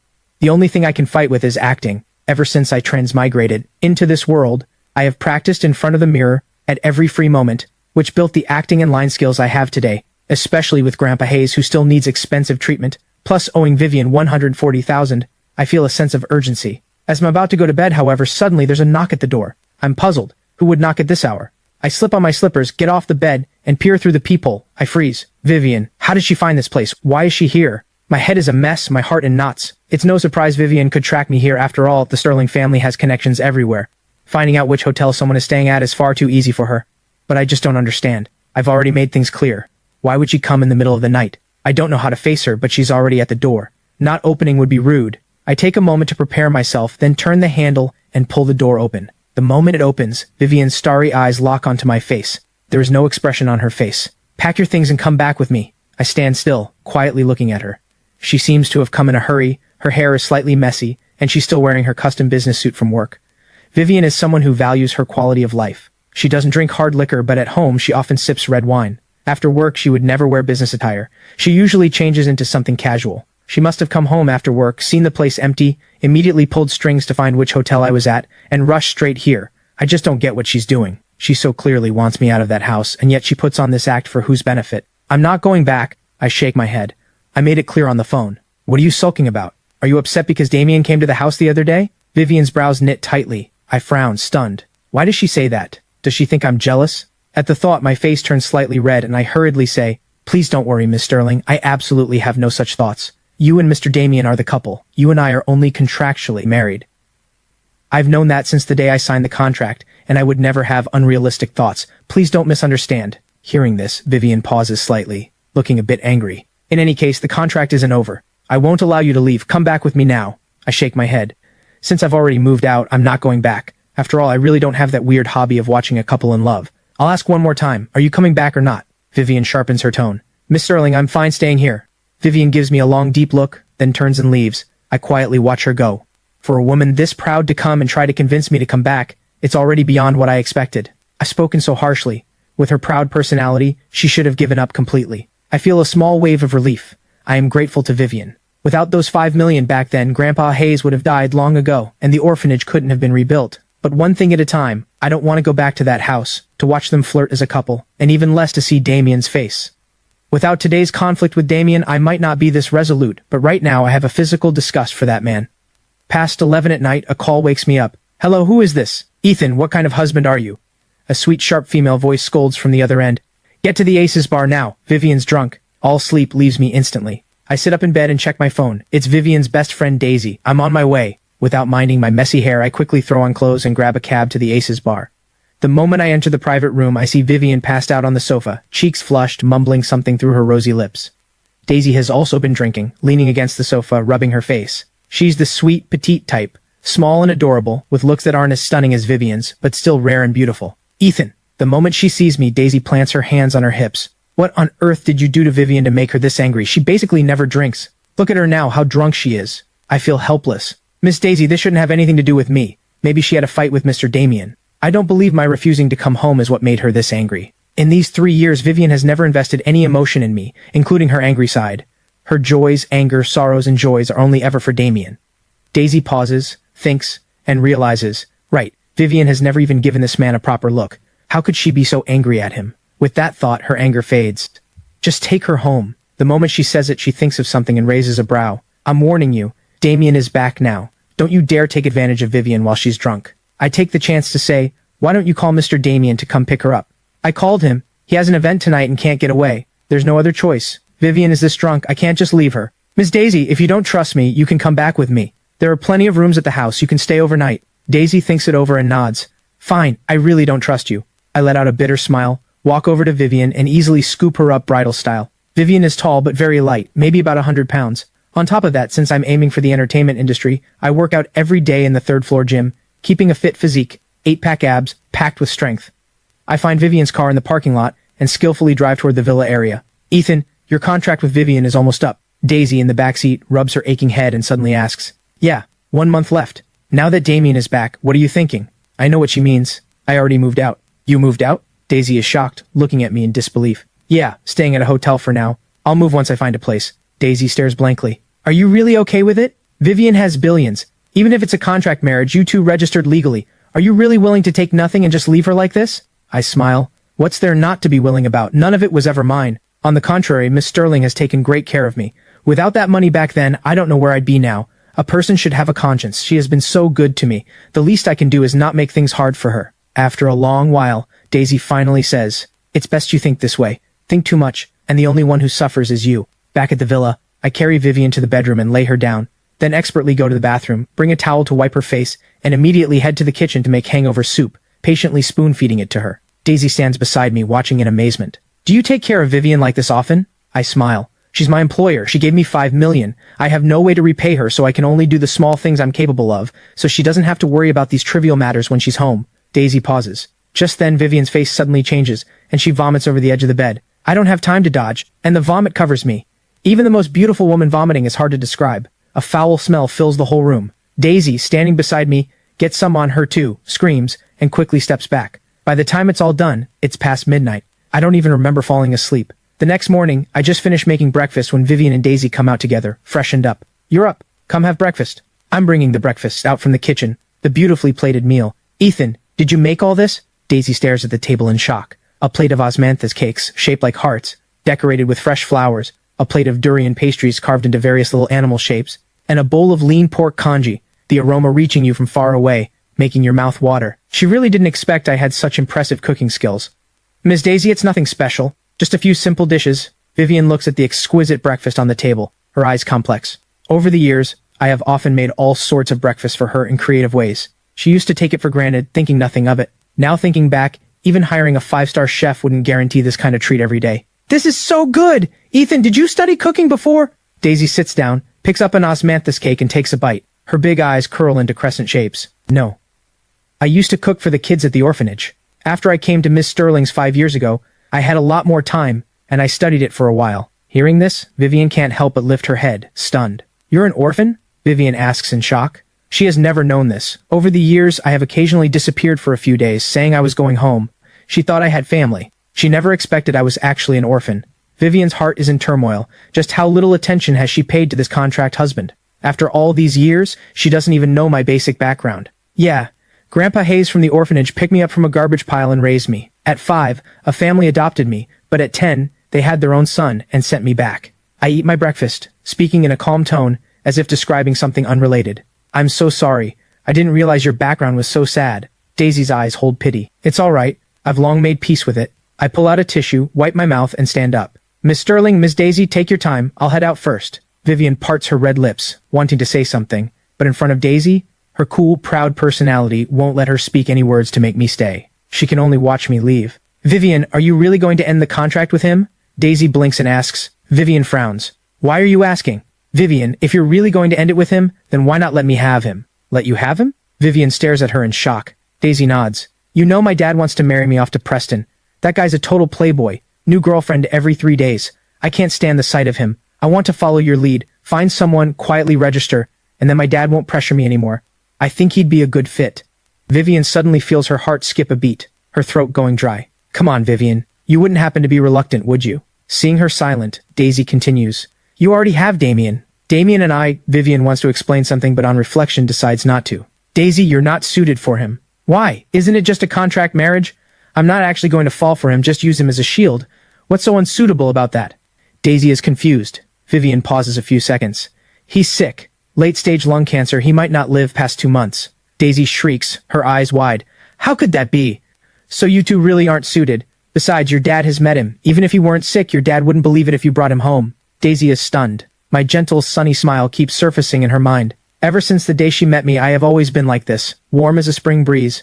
She didn't think much of me before, barely ever gave me a kind look, didn't even bother to speak with me much. But no matter how rude her attitude from beginning to end, I always greeted her with a smile and respectfully called her Ms. Daisy. Whether out of pity or something else, at this moment her chest feels tight, and even the exquisite breakfast on the table becomes tasteless. In an ordinary ward at Yorkfield Central Hospital, I'm massaging Grandpa Hayes' body. Long-term bed rest has severely weakened his muscles. The caregiver hired every few days doesn't have much strength, so I come over every 2 days to give him a massage. After the massage, Grandpa Hayes falls into a peaceful sleep. I take the kettle and head to the hot water room. At the corner, 2 familiar figures approach. Vivian, thank you for taking time to come to the hospital with me. Don't mention it. Are you feeling better after the intravenous drip? Much better. By the way, it's already noon. Let me treat you to lunch. You can't refuse again, otherwise I'd feel terrible for taking up your whole morning. My steps pause. The 2 of them happen to look up in my direction. Our eyes meet in the middle. Vivian is a little surprised to see me, and Damien's lips curl into an amused arc. I don't say hello either, just nod lightly to Vivian, and continue toward the hot water room. Vivian thinks for a moment, then catches up. Miss Sterling, can I help you? I ask gently. Are you feeling better? Thank you for your concern, a little better. Vivian nods. If you need money, call me. I bow to thank her. Move back. What? I pause briefly. Move back in. Conditions out there can't compare to the villa. I'm not lacking that few $100,000. You don't need to sulk over this. I'm silent for a moment. Why does she think I'm sulking with her? Honestly, I really don't understand what's going on in this woman's head. Her boyfriend is already back, yet she keeps insisting I stay at her villa. What is this even? After more than 10 seconds of silence, I finally speak. Miss Sterling, there's really no need for me to move back. After all, it would cause unnecessary trouble between you and your boyfriend. I know you mean well, but I should know my boundaries. Thank you still for your kindness. He's not my— Vivian! What are you two talking about? Damien walks over with a smile. Vivian's words get swallowed back down. Mr. Ethan, Vivian and I still need to go out for lunch, so I won't chat much longer. Damien wears a faint smile. After all, Vivian pushed aside her heavy workload to keep me company at the hospital for 4S all morning. I should at least show some appreciation. Hey, Mr. Ethan, are you free? Want to join us? No, I won't bother you. I have things to do anyway. I step around them and walk forward. Vivian watches my back, feeling unsettled. Let's go, Vivian. I happen to know a great restaurant. Let's try it. Sorry, Damien. Something urgent came up at the company. Next time. Vivian declines. All right then, you go handle it. We have plenty of time later. Damien shrugs casually. Next time I'll treat you. Vivian doesn't say more, turns, and leaves the hospital. The moment she turns, Damien's sunny, handsome face darkens instantly, his cold eyes shooting a glance in the direction I left. Hello, Dr. Jensen. In the hospital office, I meet Dr. Jensen again. Have a seat, young man. Dr. Jensen has a head of gray hair and a kind manner. Dr. Jensen, did something happen to my grandfather? I ask nervously. Don't worry yet. Just listen to what Dr. Jensen has to say. Stella, sitting beside me, comforts. Young man, the other day I saw you weren't in good spirits, so I didn't tell you the truth. I thought about it after I got back, and as a patient's family, you have the right to know. This shouldn't be hidden, Dr. Jensen says, placing a diagnosis report in front of me. Your grandfather's condition isn't good. He's a long-time smoker, and his lungs aren't in good shape. The fire 3 years ago, where he inhaled large amounts of smoke, made his lungs worse. He has now developed late-stage lung cancer. A conservative estimate gives him about 2 months. I feel like I've been struck by lightning. How is this possible? Dr. Jensen, when Grandpa Hayes was hospitalized before, we did full-body checkups and found no signs of cancer. Stella's face goes pale. Was your main focus before on the burn treatment? Dr. Jensen asks. Stella nods. She's a burn unit doctor and isn't very skilled in internal medicine. No wonder. Mr. Hayes has been hospitalized for a long time. You probably only did a full checkup when he was first admitted, and the rest of the time focused on burns. Dr. Jensen continues. Some lung lesions are too small to detect with instruments at the beginning. This illness developed slowly over these 3 years without prevention. Stella's face turns white. She's Grandpa Hayes' attending physician. Letting such a serious illness develop, she can't escape the blame. She doesn't know how to face me. Dr. Stella. Although I'm devastated, I still notice her distress. This isn't your fault. You're a burn unit doctor only responsible for the burns. It's my fault. Grandpa Hayes always coughed back at the orphanage. I ignored it, thinking it was nothing. I'm the one who hurt him. Stella's eyes turn red. She knows how heartbroken I am, but she didn't expect that at this moment, I'm still taking care of her feelings. Dr. Jensen feels moved as well. He had actually planned to keep this from me for now. Vivian is the major shareholder of Yorkfield Central Hospital where he works. In other words, he's just an employee under her. He had planned to gather lung specialists to study the case, see if treatment was possible. If it worked, a major achievement like this might even get him promoted to deputy director. Unfortunately, after 3 days of discussion, the final conclusion was still beyond saving. That's why he came today specifically to tell me the truth, so I could prepare myself. Looking at me now, this young man really is a good person. Handsome, polite, devoted, and humble. No wonder a privileged woman like Vivian would favor me. While this illness can't be cured, extending his time a bit is still possible. It depends on what you choose. I immediately ask, Dr. Jensen, if we can extend his life, of course that's best. Dr. Jensen nods. But it requires a significant cost. A good targeted therapy drug came out of other countries recently, but the price is quite high. 200,000 per dose. For your grandfather's condition, he'd need at least 2 to 3 doses per month, and if he develops drug resistance, that rate will increase. Without hesitation, I answer, I'll find the money. Past 6 in the evening, I walk out of the hospital in a daze, my mind full of memories with Grandpa Hayes over the years. He picked me up from a garbage pile. Later I heard from Granny Holloway at the orphanage that I was covered in mud and burning with fever back then. Without Grandpa Hayes, I might have already died in that garbage pile, hauled off as trash and burned. As a child, my favorite thing was curling up in Grandpa Hayes' arms listening to his stories, learning life lessons from him. He'd hide from the other children to slip me some pocket money, remember my birthday, give me the gift I wanted most, and scold me sternly when my grades weren't good. He is the only family I have in this world, my only emotional anchor. In my previous life, I was also raised by a grandfather, and now with 2 souls merged into one, I feel the pain of losing family more deeply than anyone. As I walk, tears spill down my face. Ring, ring. A call comes in. I pick up my phone and glance at the screen. A trace of weariness crosses my face. Hello? What hello? Can't even call me mom anymore? I really raised you for nothing all those years. A sharp, bitter female voice comes through. This is my former adoptive mother, Fiona. She raised me from age 5 to 10. In the early years, the couple treated me decently, like their own son. But when I was 8, Fiona, who had been declared infertile, unexpectedly got pregnant. 10 months later, she gave birth to a chubby baby boy. The couple was overjoyed. But that was the day my nightmare began. With their own son, they couldn't stand the sight of me. Before I was even 9, I took on all the housework, and any displeasure meant a beating. A year later, they sent me back to the orphanage. That should have been the end of it. But 3 years ago, they somehow heard I had married a female boss, and started showing up every few days, screaming I was an ungrateful brat, that I'd gotten rich and forgotten to repay their upbringing. When they couldn't find me, they made scenes at the orphanage, turning the whole place upside down. I couldn't take it. Thinking they did raise me for a few years, and were good to me in the early years, I gave them 200,000 all at once. After getting that money, the couple was quiet for a while, but within half a year, they started the same scheme again, saying the upbringing money was nowhere near enough. After learning I was acting, they even threatened to call reporters to expose me. Afraid of damaging Vivian's reputation, I gave in time and again over these 3 years, only to be met with the couple's escalating greed. I don't even need to think about it. Fiona calling is definitely to demand money again. I rub my temples with a headache, thick weariness flickering in my eyes. Are you deaf? Your younger brother is about to take the college entrance exam, and he'll definitely get into a good university. There isn't a single penny at home right now. Wire me 200,000 immediately for your brother's tuition. Fiona speaks in a commanding tone. I sigh. Fiona, I really don't have money. Bullshit, don't think I don't know. That CEO woman you married is worth billions. You can't even cough up 200,000? Are you even human? If I hadn't adopted you back then, you would have starved to death. Fiona snarls. I already told you, she and I are only contractually married. I'm just an employee under her. Do you really think a woman of her status would fall for an orphan like me? I continue wearily. And my contract with her is almost over. I really have no money right now. Grandpa Hayes is seriously ill, and we still need a lot of money to save him. Fiona, I'm begging you. I've given you at least $1 million over the years. You built a villa, bought a luxury car. Please leave me alone. The moment Fiona hears this, she shrieks at the top of her lungs. You brat, don't even think about lying to me. I know rich women in the city love finding boy toys. That CEO definitely keeps you because of your looks. Telling me you have no money? Like hell I'd believe you. Want me to let you off? Fine. Wire me $10 million in one payment, and I promise I'll never bother you again. $10 million. I'm stunned hearing this. She really has the nerve. That CEO is worth billions. What's $10 million to her? I'm warning you, without $10 million, forget about it. I'll cling to you forever. If you don't let our family live well, you won't live well either. Fiona sneers. Do whatever you want. I directly hang up the phone. No matter how many times Fiona calls back like she's possessed, I ignore her. I know a woman like Fiona is ruthless. Before, I worried it would affect Vivian, so I kept giving in. But now Grandpa Hayes needs money to save his life, and my contract with Vivian is ending. I refuse to keep giving in. Right now, I just want to make money fast to extend Grandpa Hayes' life as much as possible. Then I walk into the Aces bar. The blows today have made me more frustrated than ever, and right now I just want a drink to take the edge off. The Aces Bar is a large lounge bar with heavy traffic. When I used to be a resident singer here, it was basically packed every night.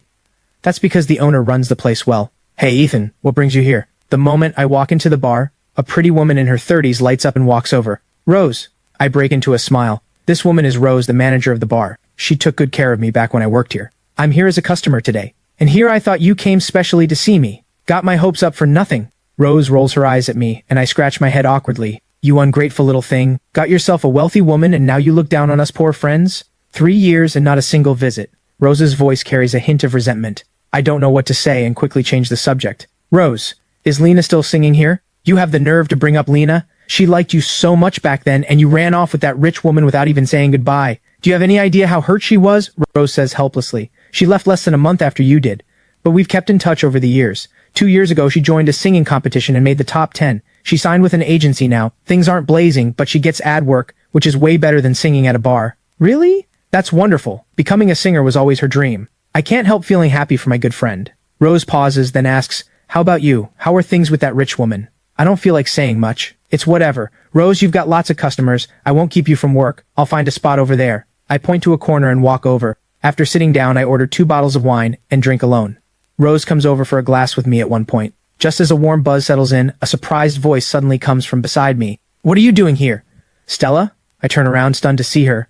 I'm used to seeing her in a white coat looking dignified and serious, but tonight she's in a fitted black bodycon dress that shows off her stunning figure. I notice many men around fixing burning gazes on her. Bad mood. Came for a drink. Didn't expect to run into you here. Stella sits down across from me, ordering a bottle of red wine from the server. I know why she's in a bad mood, and comfort her. Stella, Grandpa's situation really isn't your fault. Please don't feel guilty. If you do, I'll feel terrible. What about you? You came to drink because you're upset about Grandpa. Stella looks up at me. She remembers I once told her I hate drinking, especially the feeling of being drunk. Back when I was a resident singer here, I had to drink with some big tipping customers, often ending up drunk. I hated that feeling. For me to come here alone today doing the very thing I hate, my mood must be at rock bottom. By now I've had quite a bit, my head fuzzy, my face flushed red. Hearing her words, I let out a self-mocking laugh. Stella, I just feel like I've been such a failure as a person. Stella pauses. I tilt my head back and take a sip of wine, my eyes hazy. I told you, Grandpa picked me up from a garbage pile. Without him, there's no me. I was actually pretty mischievous as a kid and my grades weren't great.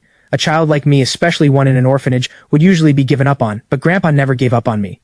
Later, when he found out I had some musical talent, he supported me studying music. You know, studying arts isn't something an average family's kid can afford, let alone an orphan. But from beginning to end, Grandpa supported my dream. To gather tuition at his age, he went to work at construction sites. One time he even fell from a building. As I speak, tears spill down uncontrollably. But I'm useless. Watching him suffer like this, watching his life come to an end, and I can't help him. Stella's heart is deeply moved. Seeing me in tears, she aches for me. Grandpa won't blame you. Don't blame yourself like this. You've already done so much. And didn't you say I'm your only friend? As a friend, I'll definitely help you. Stella, thank you, I say sincerely. You've already helped me so much these 3 years. I don't know how to repay you. Stella smiles gently. Silly, you took a knife for me that day and saved my life. Isn't that enough? Besides, caring for patients is part of my duty as a doctor. I can't hold my alcohol well. After finishing the bottle, my head feels like it's exploding, and I collapse on the table, unable to get up. Stella struggles to help me into the car and calls a designated driver to take me to Yorkfield Estates. She doesn't know yet that I moved out of the villa area. She has dropped me off here a few times before, so she remembers the location, but she doesn't have Vivian's number, so she has to use my phone to call her. Hello? A cool voice comes through the receiver. Is this Miss Sterling? Ethan is drunk. Please come to the gate to pick him up. Who are you? Hearing a woman's voice on the other end, Vivian demands. I'm his friend. Vivian falls silent for a few seconds. More than 10 minutes later, Vivian walks to the gate in casual clothes. When she sees Stella standing at the car door, she's stunned. This woman is too beautiful. In looks, she matches Vivian, and she also has a graceful air that Vivian lacks, like a refined young lady from the South. When did Ethan have such a beautiful female friend? Vivian feels uncomfortable. She steps forward. Why did you take him drinking? Don't you know his health is bad? Stella pauses. Vivian's arrogant tone makes her uncomfortable. Does she talk to Ethan with this same condescending attitude? At that thought, Stella's eyes turn angry. Ethan is such a good, gentle man. What right does she have to treat him like this? Miss Sterling, I know your family is wealthy, but I don't know you, and I don't owe you anything. I hope you'll watch your tone. Stella shoots back. Vivian pauses, knowing her tone was a bit harsh. She usually doesn't treat people this way. She was only worried about Ethan's health today. He only has 2 months left. And this woman took him drinking and got him completely wasted. That's why she was so angry. Give him to me. I'll take him home. Stella raises a brow. Miss Sterling, as Ethan's friend, I think I have the right to say a few words. Yes, he has no money and no status, and is nothing compared to your Sterling family. But he's kind. He deserves to be treasured and cared for. I hope you can be a little kinder to him. If you don't know how to treasure him, plenty of people out there would. She doesn't know how Vivian and I usually interact, but she can guess this woman isn't good to me. Otherwise, a woman worth billions wouldn't have a husband going to a bar to drink over a bit of treatment money. What's between me and him doesn't need outsiders interfering. But thank you for bringing him back. Vivian gives her a deep look, helps me out of the car and walks me, with my hazy drunken eyes, toward the villa. Back at the house, she lays me on the bed and catches her breath for a long while before slowly calming. She stares at me, carefully studying this man she has lived with for years. Drunk, I am unusually quiet. No noise, no drunken talk, as if in deep sleep. By appearance, this man is truly perfect. Vivian has seen many handsome men, but I would rank in her top 3. Vivian quietly watches for a while, then turns her complex gaze away. She goes to the bathroom, brings back a towel and wipes my face. Then she pulls the covers over me. Still asleep, I have no idea Vivian is doing all this. Going into the study, Vivian dials Dr. Jensen's number. Miss Sterling, what can I do for you? How is Ethan's condition? Not optimistic. He came by today, and the problem keeps getting worse. I've discussed this with some colleagues over the past few days. The best option now is to purchase the targeted therapy drug from other countries, Dr. Jensen says. 200,000 per dose. About 3 doses a month. This amount is nothing to Vivian. She doesn't care about the cost. She asks, with this drug, how much longer can he live? This drug works well, but drug resistance is strong. It's most effective in the first 2 months, then doses need to gradually increase until it stops working completely, Dr. Jensen says. Based on my estimate, with this drug he can hold on for at most half a year. Vivian pauses a moment. Money isn't an issue. If you can keep him going longer, I'll remember this favor. Don't worry, Miss Sterling. I'll do my best.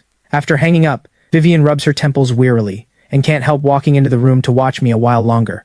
A few minutes later, she makes another call. Go to the hotel, room 308, pack everything up and bring it to my villa. Less than an hour after the call, Tessa brings back the luggage I left at the hotel. She asks, puzzled, Miss Sterling, since he left on his own, isn't that the best outcome for you and Damien? Why? Vivian hasn't told anyone about Ethan's illness for now and doesn't want it to become public. I gave him $5 million. Before the contract ends, he doesn't go anywhere. Hearing this, Tessa is even more confused. $5 million. Vivian spends millions on a single shopping trip. Would she really care about $5 million? Tessa stares at Vivian strangely. Miss Sterling, you wouldn't happen to— Enough! You can go back now. Vivian cuts her off before she can finish. Tessa pauses, hesitating for a moment, then says, Vivian, you and Damien have finally come together after all this time. You've waited so many years for him. Now that he's back, if you keep entangling with Ethan, Damien won't be happy. Vivian shoots her a glare. You're talking more and more lately. Do I need you to tell me what to do? Go back. After Tessa leaves, Vivian stands in the living room in a daze for a while. She loves reading Western literature, and especially admires the idea of a platonic soulmate. In college, Damien pursued her intensely. At the time, Damien was a campus heartthrob, handsome, from a wealthy family, talented and adored by girls. Vivian also liked him somewhat. Unable to resist his persistent pursuit, she agreed, but she made him agree to no physical contact, only spiritual connection. If one day she truly believed they were right for each other, she would give him everything. At first, Damien agreed readily, but after graduating, he could no longer stand a relationship where he could look but not touch. He gave her an ultimatum, either go to a hotel together or break up. After Damien left in anger to study abroad, Vivian reflected on whether she had gone too far. After all, in today's society, where do you find someone who dates for over a year and doesn't even let her boyfriend touch her? The more she thought, the more she felt she owed Damien. She had planned that when Damien returned, if they still loved each other, she would give him everything. But the day Damien came back, the moment she saw him at the airport, even though his face was more handsome than before, more refined, she didn't feel the joy she had imagined. Vivian has a cool nature, and during that year of dating Damien, they spent little time together. Most of the time Damien was away filming, so she's actually slow when it comes to romance. Even now, she doesn't really know what she feels for Damien. Maybe a bit of affection, or maybe just the old obsession and a sense of guilt toward him. She's lost in thought when she suddenly hears noise coming from my room. She pauses briefly, then walks in to find that I have actually sat up dazedly on the bed. You're awake? Miss Sterling, what are you doing here? I ask, slurring. Vivian says, this is my villa. If I'm not here, where would I be? How did I end up here? Sorry, Miss Sterling, I'll leave right away. I sway as I stand up, preparing to leave. Sit down. Vivian's brows knit. In the middle of the night, where do you think you're going? Your things have already been brought back, the hotel room is checked out, and from now on, you'll live here. You brought my luggage back? I stare at her blankly. I said our contract isn't over. You're not going anywhere.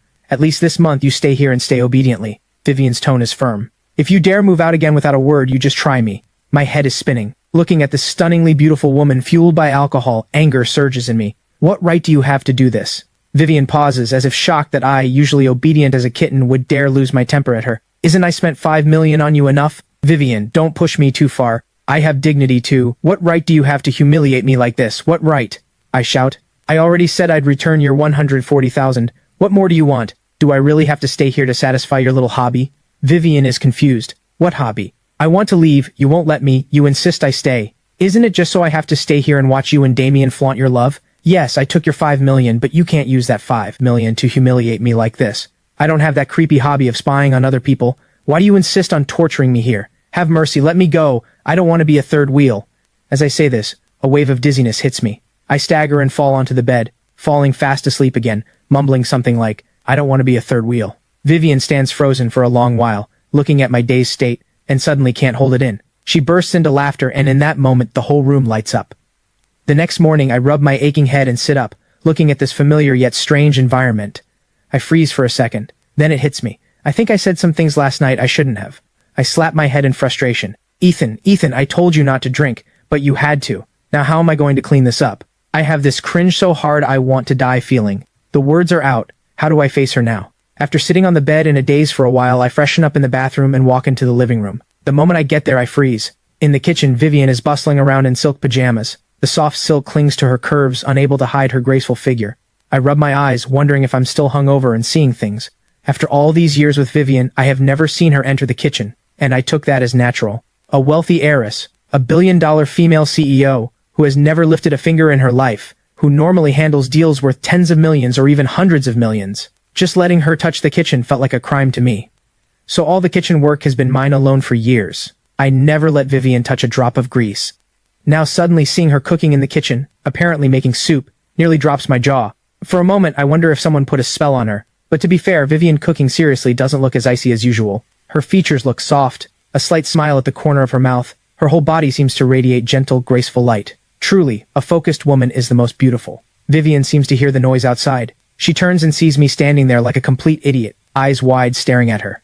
She's a bit startled, the corner of her mouth lifting. You're awake? I am. My face dims with a bit of embarrassment. You're making soup? Almost done, just a moment. I subconsciously nod, but my feet feel glued to the spot, unable to leave or move. Finally, I scratch my head and ask, need any help? No, almost ready. All right, I'll set the table. Soon I'm sitting at the table drinking bird's nest soup, Vivian served personally. A flicker of daze crosses my face. The soup tastes ordinary, which is normal. Vivian is clearly a beginner, and this pot was probably made following an online tutorial. The taste isn't anything special, but I still drink it with gusto. Soup personally made by a stunning CEO isn't something anyone gets to taste. With that status attached, this bowl of soup seems much tastier. While drinking, I can't help sneaking a glance at the bright-eyed Vivian across from me, thinking that since I already let everything out last night, I might as well lay things out clearly. Miss Sterling, I'll move out after breakfast. Vivian doesn't even lift her head. She only took one sip of the bird's nest soup before putting it down, probably finding it bad. Now she's holding her phone reading financial news. Seeing she doesn't respond, I continue. I've put a deposit on a place with an agency near the film studios. I should hear back in a day or two. At this, Vivian suddenly lifts her head and coldly says, have I treated you badly in these 3 years? I quickly say, Miss Sterling, I'm grateful for your care. Not only did you give me 5 million, I've also lived well here. You never asked me for a single cent for living expenses, and you even gave me gifts on my birthday. I remember it all. If so, why do you insist on leaving? Vivian's eyes grow colder. I open my mouth looking at her in surprise. Why am I in such a rush to leave? You should know best. It's to keep from getting in the way of you and your first love. Without alcohol giving me courage, I don't dare say these words directly. For a moment, I have no idea how to respond. Is it because of Damien? Vivian asks bluntly. I'm speechless. You already know, so why ask? Miss Sterling, I've thought it through. I look up at her seriously, with sincere eyes. Your secretary Tessa told me the reason you signed this contract with me was to spite your boyfriend. Now that he's back, this contract no longer needs to exist. If I stay, it might even cause misunderstandings for your boyfriend. So me leaving now is best for everyone. Don't you think? Of course I won't take advantage of you. The 140,000 for the remaining month, I'll pay you back as soon as I can. Vivian's brows knit tightly together, and she doesn't speak for a long time. I let out a breath of relief. She must have taken it in. Looks like this can be settled smoothly today. From now on, we go our separate ways, owing nothing to each other. Maybe this is a good thing for everyone. I tactfully stand up and leave, wash the dishes in the kitchen, and casually head to my room to grab my things. Just as I'm about to leave, Vivian's cold voice comes from behind me. You just try walking out. I'm a businesswoman. Since I gave you the money, you have to fulfill your duty. Before the time is up, you go nowhere. Don't bring up that 140,000 again. I don't need the money. You stay right here until the contract ends. You dare leave, you just try me. My body stiffens. I stare blankly as she grabs her bag, slams the door, and leaves. My face turns bitter. I want to ask her, do you need to see a doctor? A perverted habit this serious is a disease too, forcing me to stay just for that thrill. I feel drained of all strength. I slump on the sofa, catch my breath for a long while, and finally sigh helplessly. Forget it. At most, it's just one more month. Grit my teeth and it'll pass. Since I've decided to stay, I won't agonize over moving anymore. The priority now is to find a way to make money. Grandpa Hayes needs 3 doses of targeted therapy drug per month, which costs $600,000. That's an astronomical figure to me. I wonder how Lily is doing on her end. I'm about to call Lily to check, but before I can, Lily's call comes in first. Ethan, come to Yorkfield Plaza now. Big opportunity. Okay, I'll be right there. I perk up, quickly fix my appearance, put on a more business-style outfit and head out, grabbing a cab to Yorkfield Plaza. Lily. The moment I get out of the cab, I see Lily, elegantly dressed, waiting at the entrance. She quickly walks over. I'll cut to the chase. You know the tale of Hannah, right? I nod. This drama is a major production with an investment of over $200 million and a luxurious cast. The female lead is Coralie, the actress with the strongest viewership pull. Several veteran actors have joined as well, and the national TV network has long secured the broadcasting rights. Word has been spreading that the drama is in full casting mode. A nobody like me wouldn't even dare dream of a production this big. If a drama this scale isn't too bad, even a slightly standout supporting role can give an actor a popularity boost. All the big agencies are pulling out all the stops to get their artists in. I'm not signed to any agency, just listed under Skyline Entertainment with very limited resources. I don't even have the standing to compete. The third male lead was originally given to Wesley from Rockstone Entertainment, but Wesley had bad luck. 2 days ago he had a sudden appendicitis attack and he's still in the hospital. Lily smiles brightly. I talked my throat dry to get this from Rockstone Entertainment, but it's only an audition. Whether you get it depends on you. I'm pleasantly surprised. Third male lead. With my track record, I wouldn't even get a shot at auditioning. Lily has done so much already. Lily, I'll do my best. Lily looks at my handsome face and smiles. Of course I believe in you. Too bad time is tight. The audition is soon. Read the script first. My audition is set for 2:30 in the afternoon. I have just over 5 hours, so I don't waste a second. The moment I get the script, I dive into it hungrily. What are you doing here? Just as I'm fully absorbed in the character, a surprised voice suddenly comes to my ears. I jerk my head up and meet Damien's gaze, full of shock and anger. A wave of disgust rises from nowhere. I don't respond, just lower my head, eyes fixed on the script. You're here to audition? Seeing the script in my hand, Damien's brows furrow, as if he can't understand how a small-time actor like me has the right to audition. Mr. Damien, what I'm doing here doesn't seem to concern you. Hearing his arrogant, condescending tone, I feel deeply uncomfortable. Damien sneers. You talk one way to people's faces and another behind their backs. Calling you a troublemaker is being generous. That day at the coffee shop, do you remember what you said? You promised to move out, and just days later you're clinging on like glue again. Have you no shame? Hearing this, my first reaction isn't anger, but irritation. Damien knew so fast that I moved back. It must have been Vivian who told him. I can't figure out what this woman wants. On one hand, she forces me to stay with her hard stance, and on the other, she stirs up trouble with her first love. What does she want? For the first time, resentment toward Vivian rises in my heart. Even though I'm her employee and took her money, that doesn't mean she can trample on my dignity so freely. Mr. Damien, did you come to the wrong person? I say flatly. Do you think I could move back without Vivian's permission? Seeing Damien's stunned expression, I continue. Instead of giving me trouble here, you should talk to Vivian. The moment she agrees, I'll move out immediately. Damien's face darkens. You'd better recognize what you are. Garbage from an orphanage trying to lay hands on a wealthy heiress. Don't you find yourself naive and laughable? Vivian taking you in was pity, sympathy. You don't actually think she has any real feelings for you, do you? I'm warning you, get as far away as you can. If you dare cling to Vivian, I'll make sure you can't survive in Yorkfield. At this, he suddenly puts on a mocking smile. You want to audition for this drama? Do you know who invested in it? Vivian is the largest investor, and the only reason she invested was because I wanted to play the male lead.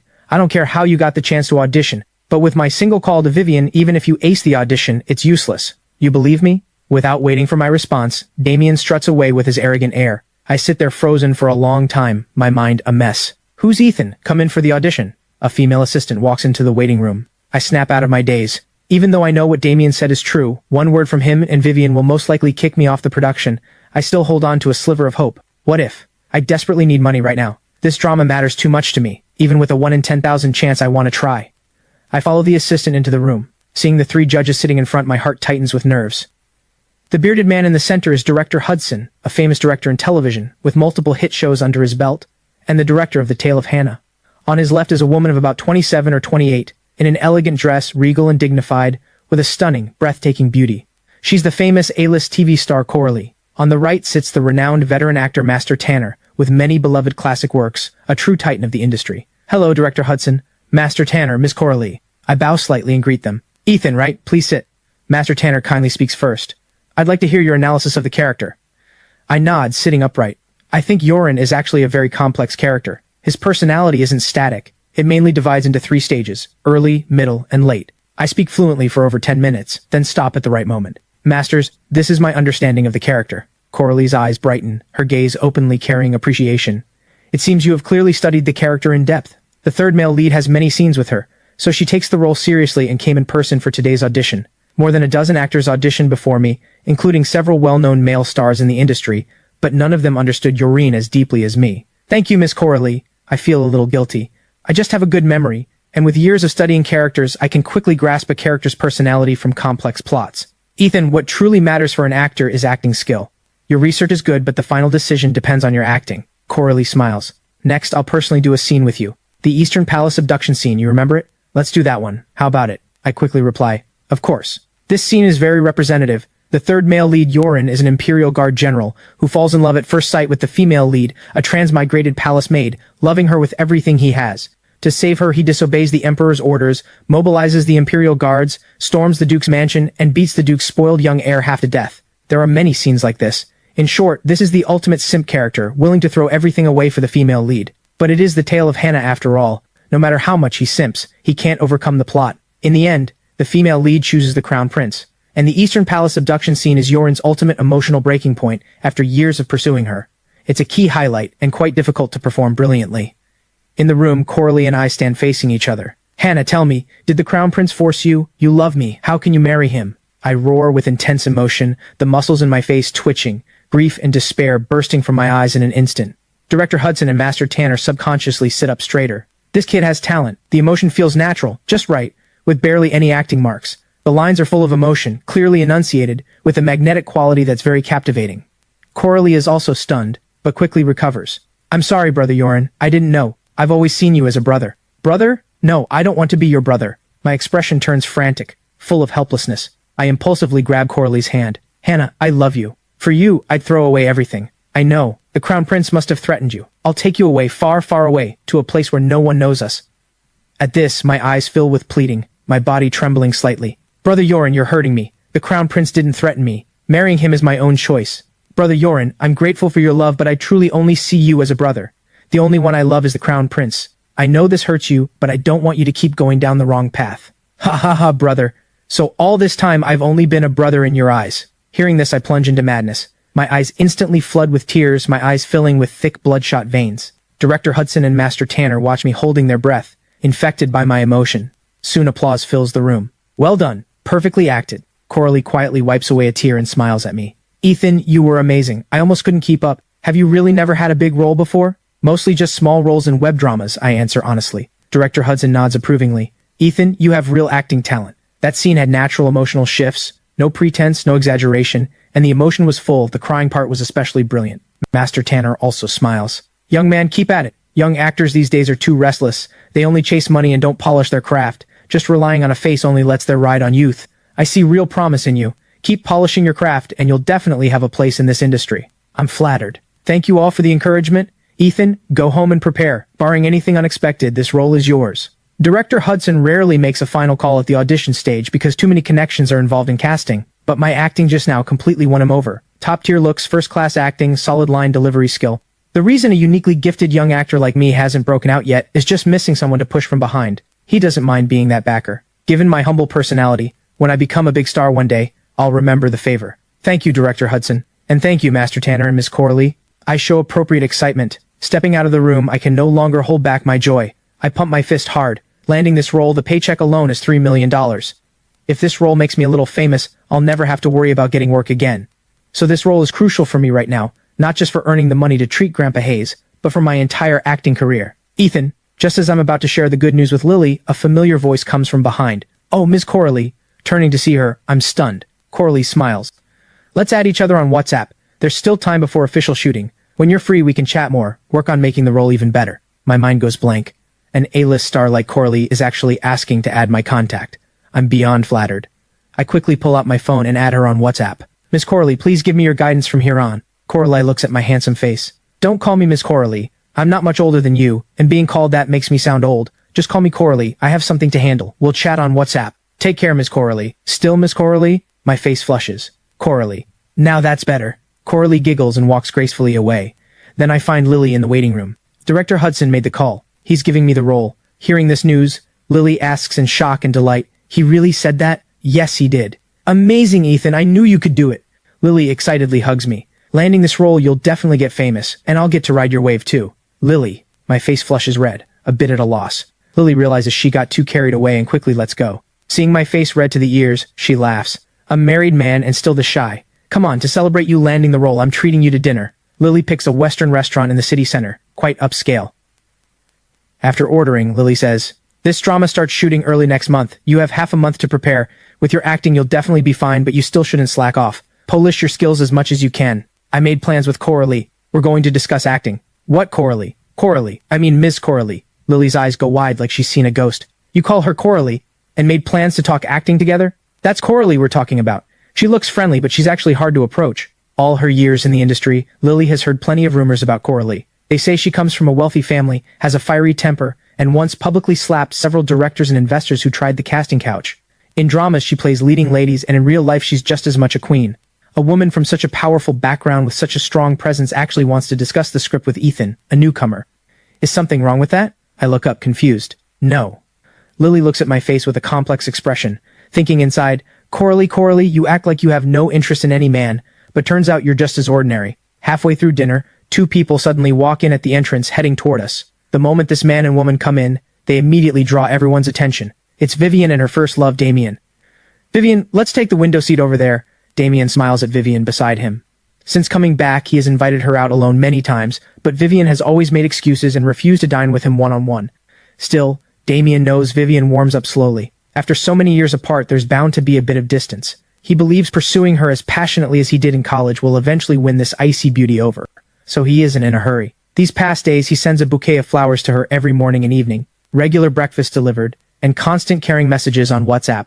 This afternoon, he tentatively invited her to dinner, and to his surprise, she actually agreed. Even now, Damien is excited, as if he sees hope of winning her over. The seat Damien picks happens to be right in front of Lily and me. Once seated, Vivian has her back to me, while Damien faces me directly. Our eyes meet and both of us pause briefly, then Damien breaks into a wicked smile. "Vivian, thank you so much for that drama. You know, I'm just the illegitimate son of the Vance family, with no real standing at home. The Vance family resources never flow my way. If you hadn't invested in this drama, I'd have had little chance of landing the male lead. It's nothing. Helping you is one thing, but our market division also found this drama worth investing in. Vivian, do you remember our college days? You told me back then you'd make me a top-tier superstar." Damien's eyes fill with deep affection. "If you hadn't used your family's resources to back me, I wouldn't be where I am today. 3 years ago, I lost my mind and left you. Tessa told me you were heartbroken for a long time. The truth is, I missed you terribly these years, deeply regretted my impulse, and I never expected you'd still help me now. Vivian, you're too good to me." Vivian pauses a few seconds. "Don't sell yourself short. Your achievements come from your own effort, too. I don't want to listen to them pour their hearts out, but the seats are too close. I can't avoid hearing every word. A wave of restless anxiety runs through me. I think to myself, so Vivian can speak so gently after all. But this gentleness only Damien has the privilege of enjoying. With me, Vivian has always been arrogant and condescending. Maybe that's the difference between an employee and a lover. Listening to them chat warmly, my eyes turn hollow, and the fragrant steak tastes like sawdust. By the way, Vivian, that thing I asked you about, how's it going? Damien asks. He's just a newcomer. I don't think he can handle the responsibility of third male lead. You invested in this drama for me. You can't let a piece of trash like that ruin the show. I've already spoken with Director Hudson. Vivian's tone softens. Hearing this, my eyes go blank, my whole body trembling slightly. Ethan, what's wrong? Lily notices something is off. I look panicked and stand up. Lily, I'm not feeling well. Let's leave here. Yes, sure, let's go now. Lily, startled by my devastated appearance, stands up to take me out. Ethan, are you dining here too? Right then, Damien pretends to just notice me and suddenly calls out. The moment he says it, Vivian immediately turns around and sees Lily and me standing up to leave. Her gaze lingers on my face for a few seconds, then shifts to Lily's face. Lily is past 30, but her natural looks are excellent, and being skilled with makeup, she looks graceful and elegant under her refined makeup, gentle and lovely, enough to draw most men's attention. In the year plus that I've worked with Lily, although she has dropped me off at the Villa Gate many times, she has never met Vivian. I never mentioned Vivian in front of her, so Lily doesn't know who Vivian is. Right now, Lily just feels strange, faintly sensing that this woman's gaze toward her carries a hint of hostility. I don't look at Vivian's scrutinizing gaze, don't answer, just turn to leave, as if this place is a deadly trap. I always thought I knew Vivian well, always believed she was a kind woman. But suddenly this woman feels so foreign it scares me, so heartless it scares me. This role was my chance to turn things around. My way to raise money for Grandpa Hayes' targeted therapy drugs, and now it's stripped away by one word from her, just to please her first love. I never maliciously judge anyone. Even when my adoptive mother Fiona treated me so badly, I never hated her. I'd remember the good side of her. But in my hour of greatest need, the woman I'm most grateful to ruthlessly cut down my hope. Ethan, stop, Vivian says coldly. I freeze for a moment, then stop, slowly turn around, face her, my eyes bloodshot. My nails dig into my palms, trying not to let myself lose composure, but inside I'm thinking, what right do I have to blame her? The drama was her investment. She's free to swap out whoever she wants. She owes me nothing. Damien is her real boyfriend. To please her boyfriend, she takes my role away. Isn't that normal? Vivian meets my bloodshot eyes, momentarily losing herself. For all the time she has known me, the Ethan in her memory has always been warm and gentle, with a warm smile always on his lips. Whenever she sees him, a whole day's worries seem to vanish. Though she doesn't always want to admit it, she enjoys their time alone together. She works in the study, he bustles in the kitchen, or cleans the house, humming pleasant melodies. Even without seeing him face to face, just feeling his presence in the house, his quiet warmth, gives her peace of mind. In all their years together, she has never seen such a near-despair look in his eyes, carrying a heartbreaking, shattered feeling. Her heart trembles slightly, and her tone softens. Ethan, Damien and I are discussing some work matters. Come sit with us. The reason she agreed to dinner with Damien today is mainly because Damien has been sending flowers and breakfasts every day, causing her major trouble. Many people at the company know she's married, and Damien's relentless pursuit has stirred up plenty of bad rumors at work. She wanted to use this chance to have a proper talk with Damien, not expecting to run into me here. Normally, with her proud and cool nature, she would never bother explaining. But seeing my devastated state, Vivian uncharacteristically offers an explanation. No thank you, Miss Sterling. We've already finished eating. Nothing else. I'll head out now. Right after saying that, I practically flee the scene.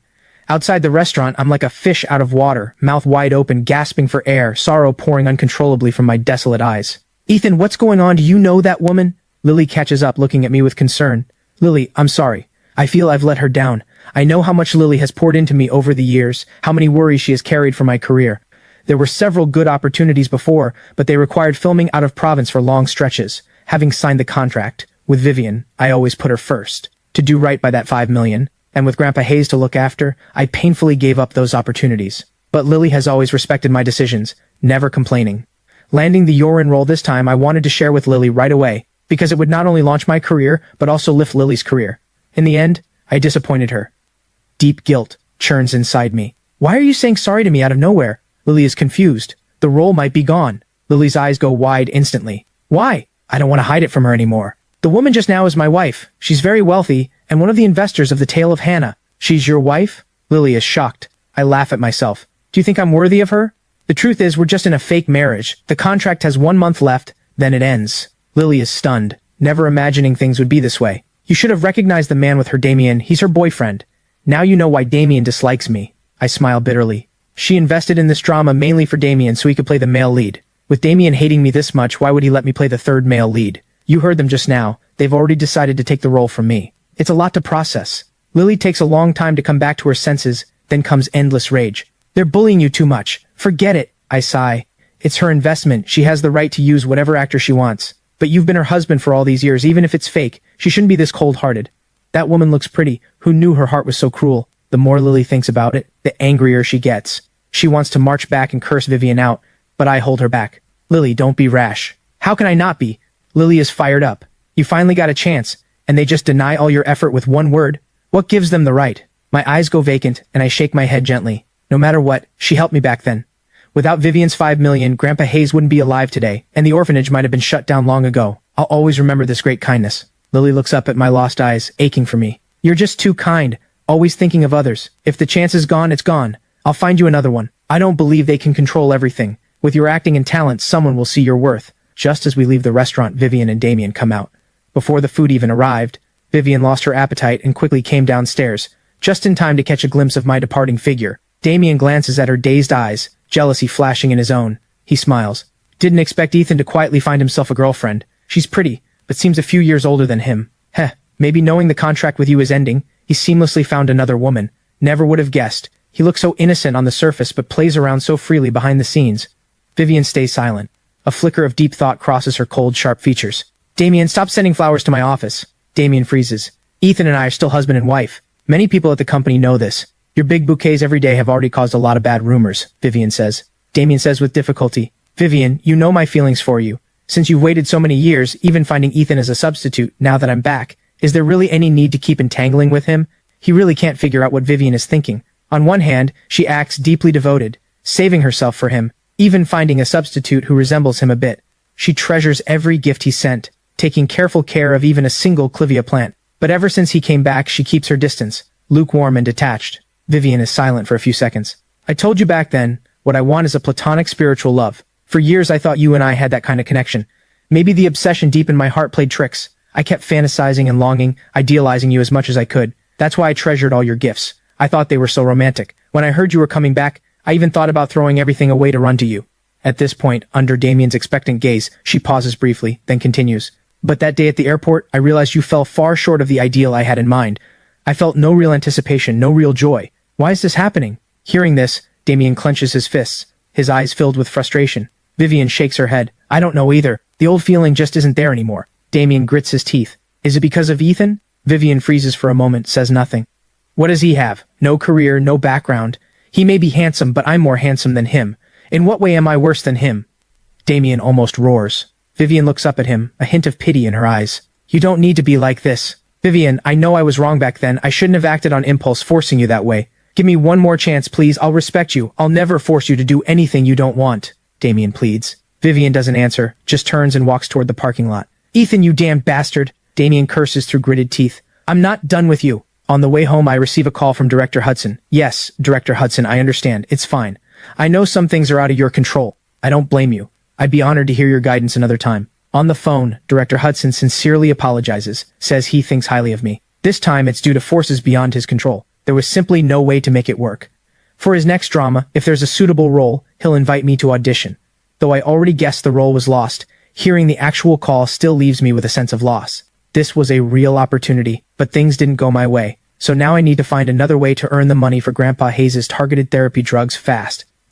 Folks, this is the famous estates in Yorkfield. Just as I reach the gate, a bleached blonde guy walks toward me, followed by a whole team. Looks like he's live streaming. They say a single villa here goes for over $100 million minimum, and the front row units, the most prestigious ones, go for over $1 billion. Folks, today I'm going to take you inside to see for yourselves. Watching this scene, I suddenly remember the original owner of this body was a content creator on a platform too. His account name was Riding the Wind, verified as an independent musician. I pull out my phone and check. There are dozens of videos, only 3 originals, most are covers. The original owner's personality was similar to mine, a bit shy, so none of the videos showed his face. With his karaoke-level singing skill, the videos didn't get many likes. The most popular one only got around 70 or 80,000. Should I record an original piece of music and post it? The idea suddenly hits me. At my current level, finding another opportunity like the tale of Hannah would be extremely hard. Earning enough for the targeted therapy drugs through acting isn't realistic. Maybe being a music influencer would be a good way to make money. After all, in my previous life, I worked at a record label, systematically trained, skilled in lyrics, composition, and arrangement. My mind holds a huge library of works from my previous life. If I can bring them to this world, maybe I can even break out. Once the idea takes hold, it spreads like wildvines through my mind. Back home, I immediately grab pen and paper. In under 10 minutes, a complete melody and lyrics are perfectly reproduced. At the same time, I download software on my computer and start arranging. I work until 5 in the afternoon. A complete song finally takes shape. Without professional audio recording equipment, the video quality isn't ideal, but with these conditions, I can't ask for more. I log on to the copyright registration site and register the copyright first. Then I write a caption and upload the video to the platform. After stretching, I check the time and see it's almost 6. I quickly head to the kitchen to cook. But just as I finish cooking, the door opens. Vivian is back. You're home. Let's eat. My gentle voice greets her. She looks up at me as if checking my mood, and only nods after seeing I'm normal. She goes to the bedroom. After a while, she comes out in pajamas, her hair down from its sharp updo to a relaxed, loose fall. Dinner is quiet, as always. After eating, I go wash the dishes, and just as I'm about to head back to my room, Vivian calls out to me. Ethan, let's talk. I pause briefly, secret joy rising inside. Could it be about ending the contract? That would be great. To say I have no resentment toward Vivian over today, that would be impossible. That role meant too much to me. But I also considered, she put real money into the drama. Who she uses is her business. Besides, Damien is her real boyfriend. She loves him so much. Sweeping me out the door for him isn't wrong. And without that $5 million life-saving money back then, Grandpa Hayes wouldn't be alive today. That's a debt of saving a life. Even with regret and dissatisfaction, Vivian's coldness toward me isn't really a crime. What right do I have to blame her? Miss Sterling, I know what you're going to say. It's about ending the contract, right? I beat her to it.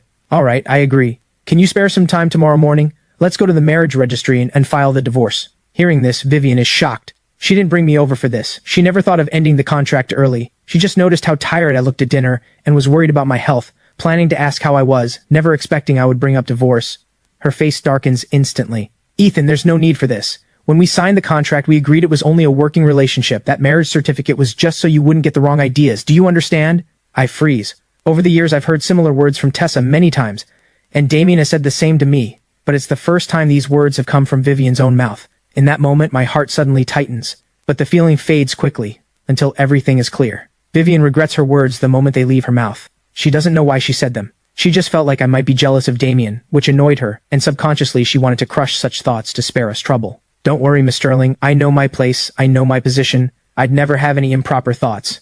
After the contract ends, I'll stay far away from you and Mr. Damien. I'll never cause any trouble for you both. Rest assured. Hearing this, Vivian gets even more annoyed, says, do as you wish, and walks into the study. My gaze follows her, and when I pull it back, it's full of self-mockery. I had been thinking of getting out of this villa quickly, if only for my own dignity. Leaving on my own and being kicked out are two different things. But since Vivian insists I stay, I'll see out this last month, enduring whatever humiliation comes. After all, I took her $5 million life-saving money. The next morning I get a call from Lily. Ethan, something big happened. Her tone is urgent. My heart sinks. Lily, what's wrong? Someone in the industry has issued a blacklist order to ban you. My face goes white instantly. The first person I think of is Vivian. The Sterling family is an old money dynasty in Yorkfield, with assets approaching hundreds of billions and far-reaching connections. Only they could do this. I thought she only kicked me off the tail of Hannah. I didn't expect she would go this far, even destroying my livelihood. My breathing turns rapid, my face flushed, my thumbs digging into my palms. Rage and despair make me dizzy. With low blood sugar and an empty stomach this morning, I lose my breath, my head spins, and I collapse. The loud thud startles Vivian in the master bedroom. Her face changes drastically, and she rushes to help me up. I push her hand away and force myself up off the floor, my face pale. I'll take you to the hospital. She reaches for her bag. Vivian, am I a joke to you? I shout. Vivian freezes, looking at me in confusion. My eyes are full of fury and bitterness. Vivian has never seen me like this. In her memory, I'm always gentle and refined, never losing my temper in front of her for all these years, always respectfully calling her by title. Sometimes she could even see admiration and gratitude in my eyes. But now I'm calling her by name, and those eyes full of humiliation feel utterly foreign to her. She has no idea what she did to make me this angry. From today on, I owe you nothing. Vivian, Ethan, owe you nothing anymore. My eyes are bloodshot, misted with tears. This moment is both despair and pain. I may have no love for her in my heart, but years together had me seeing her as a friend. Now I learn the cruelty of this world. I saw her as a friend, but she didn't hesitate to destroy my livelihood. With those words, I don't hesitate. I slam the door and leave. Vivian stands frozen in place, then sits on the sofa with knit brows. She isn't angry, just trying to figure out what happened. What pushed such an honest man to this state? All these years, she hasn't paid attention to my affairs. She doesn't know who my friends are. Beyond knowing I'm a small-time actor, she knows nothing else, and she wouldn't know where to start looking. Finally, she walks into my bedroom. Ever since I moved in, she has never entered out of propriety. Last time she found me secretly playing the piano she planned to give Damien, she only stood at the door and scolded a few words. The room is kept extremely clean. The bedding is neatly folded, everything organized, giving off a fresh feeling. Walking in, you can smell something pleasant, a faint masculine scent. Vivian's gaze first settles on the piano. Back then, Damien said he liked this piano. At the time, Vivian was swamped with a project and didn't buy it for him in time. Later, when Damien left in anger to study abroad, Vivian, to make up for the guilt she felt, bought this piano, planning to give it to Damien when he returned. That's why she cherished it so much. That day she rarely came home from work early and saw me sitting at the piano playing. She was furious. This piano was her atonement, her guilt toward Damien. She wanted to see Damien play the first note on this expensive piano and feel his joy. But now this piano was touched by someone else, which made her feel it had been tainted. At that time, she scolded me with unprecedented harshness. I still remember how anxious I was, apologizing nonstop, promising never to touch it again. After that, I never touched the piano again. This piano became like a nightmare to me. The whole room is spotless, only the piano has a thin layer of dust. Her scolding made me afraid to touch it ever again. Vivian's gaze drifts for a moment. Did she go too far? She knew I loved music. Many times she heard me practicing vocals from this room. I just enjoyed it. What harm would it have done to let me play? It wouldn't damage anything. Besides, her fantasies and passion for Damien gradually faded after that first meeting at the airport. That's why she has never brought up giving the piano to Damien. Her eyes shift uncertainly. Vivian slowly turns her gaze away, settling on the desk. Seeing a script lying there, Vivian is curious. She wants to know what drama I'm working on. She happens to own a film company. If possible, maybe she can quietly send me some resources. She opens the script and freezes. The Tale of Hannah. It's actually this drama. She remembers this one clearly. Her own film company is the lead investor. 2 days ago, Damien came to her saying he was excited about this drama, wanting to play the male lead. Vivian didn't agree right away. She called the project manager and the director to discuss. Damien's acting is ordinary. Better than those who just stare and count numbers, but not by much. But his looks fit the male lead well, and combined with his popularity, after some discussion they decided to cast him as the male lead. She never expected I'd also be involved in this drama. Yorin is the third male lead in this drama. Seeing me mark Yorin's scenes in red pen, her expression turns shocked, and suddenly she remembers yesterday afternoon. Why was Ethan so devastated? Last time when she and Damien talked about removing me from the cast, I was sitting right next to them, so I must have heard every word and thought she deliberately took the role away, which is why I looked so desperate. Her hands tremble slightly. She thinks of my hysterical state earlier, and her heart aches. She had no idea about this. She didn't know the Yorin role had been given to me. This morning, Damien called her, telling her angrily that some young actor pulled strings and grabbed the important third male lead role. This young actor had no acting skill, no fame, just someone who got in through connections. With him in the cast, the drama would surely flop. Vivian normally hates this kind of connection-based casting most, and she invested $100 million in this drama. She wants it to make money. How could she allow a single bad apple to ruin the whole show? But she isn't one to take sides blindly. She called the project department, confirmed it, and then had them contact director Hudson. But she never expected the so-called connection person Damien mentioned was me. Vivian's face slowly darkens. She knows exactly who I am. Besides her, a wife on paper, what other connections do I have? All these years, I've never asked her for anything, and even if I had connections, with my personality, I'd never pull strings to get in through the back door. Realizing Damien had deceived her, disappointment rises in Vivian's heart. She has always held hope for Damien, hoping he would build a career in entertainment, move her family, get them to accept him. If he could move her heart again, she might give him another chance. But now Damien is using such dirty tactics to crush a non-existent rival, borrowing her hand to fire me, which makes her feel insulted. If she hadn't accidentally seen Ethan's script today, she might have been kept in the dark about this whole thing. Right after, Vivian calls Director Hudson. "Miss Sterling, please don't take offense," Director Hudson suddenly says. Vivian comes back to her senses. "What did you say? I don't know how Ethan offended you, but firing him is one thing. Blacklisting him isn't necessary. He's a good seedling. It would be a shame to ruin him." Not long ago, Director Hudson received a call from Lily asking if he knew who was blacklisting me in the industry. He immediately thought of Vivian. After all, a nobody like me hasn't offended anyone. Other big families wouldn't do this. Only Vivian, who just kicked me off the production, had the motive and the means. Director Hudson truly admires me, and couldn't help speaking up for me. Vivian's voice turns sharp. She asks gravely, "What did you just say? Ethan has been blacklisted? Who issued the order?" Her nature is cool. She rarely shows emotion. Even in the cutthroat business world, she rarely shows excess emotion. But right now she loses her composure, shooting up from her seat. Director Hudson is surprised and quickly explains. "Sorry, Miss Sterling, I may have misread the situation. After all, the only one with both the means and motive is you." Vivian understands his meaning. Blacklisting someone in the entertainment industry is hard. It requires strong capital and connections, and the Sterling family has exactly that. Combined with her kicking me off the production yesterday, Director Hudson naturally made that guess. Vivian pauses, her voice cold and firm. "This wasn't me, but I'll get to the bottom of it. Has the Yorin role been cast?" Director Hudson answers. "Yes, it's settled. We chose Dustin from your company. The contract was signed yesterday afternoon." Vivian responds with a soft sound, then hangs up. She holds her phone, standing frozen for a long time before slowly snapping out of it. She drives to the office. At the office, Secretary Tessa notices Vivian arrived late today and brings her a cup of hot tea. "Miss Sterling, why are you so late today?" Vivian doesn't like coffee. She only likes tea, especially tea from the South. She's usually highly disciplined, a workaholic, rarely lingering outside work hours. Being this late to the office is rare. Vivian gives an order. "Have Stanley from Greenstone Pictures come over?" Tessa nods in confirmation. Less than half an hour later, a middle-aged man in gold-rimmed glasses walks in, greeting her with a fawning smile. "Miss Sterling, you wanted to see me?" Vivian narrows her eyes and looks him up and down for a moment, then coldly asks, "Stanley, the company has treated you well over the years, hasn't it?" Stanley's forehead breaks into sweat. He answers nervously, "Miss Sterling, I always remember your kindness. Did something happen?" Vivian lifts her eyes and looks at him coldly. "The actor for the Yorin role, you personally investigated, didn't you?" Stanley is alarmed. "Didn't Damien say Vivian wouldn't look into it?" "Who told you to do this?" Vivian's voice gets colder. Stanley looks miserable. This time he's truly been ruined by Damien. Because of his work, he often crosses paths with Damien. He also knows Damien is close to Vivian, so when Damien asked him for this favor, he agreed without hesitation. He never imagined a big figure like Vivian would question him over this. "Miss Sterling, this isn't my fault. Mr. Damien came to me, said it was your arrangement." Stanley quickly shifts all the blame onto Damien. "Go to finance and collect this month's salary. You don't need to come to work tomorrow," Vivian says coldly. Hearing this, Stanley's face goes pale.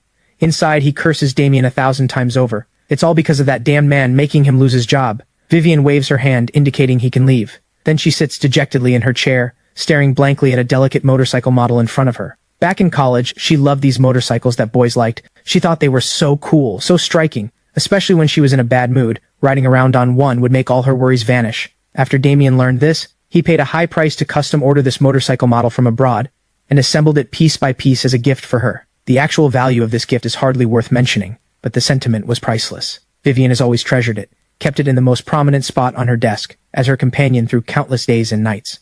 But seeing this model now, her heart fills with an indescribable bitterness. The kind, sunny, shining man in her heart has turned into a sinister person who uses tricks to crush others, which she can't accept. The enormous contrast even gives her heart a momentary jolt. She picks up her phone wanting to call Damien but quickly puts it down. A few minutes later she picks it up again and puts it down again.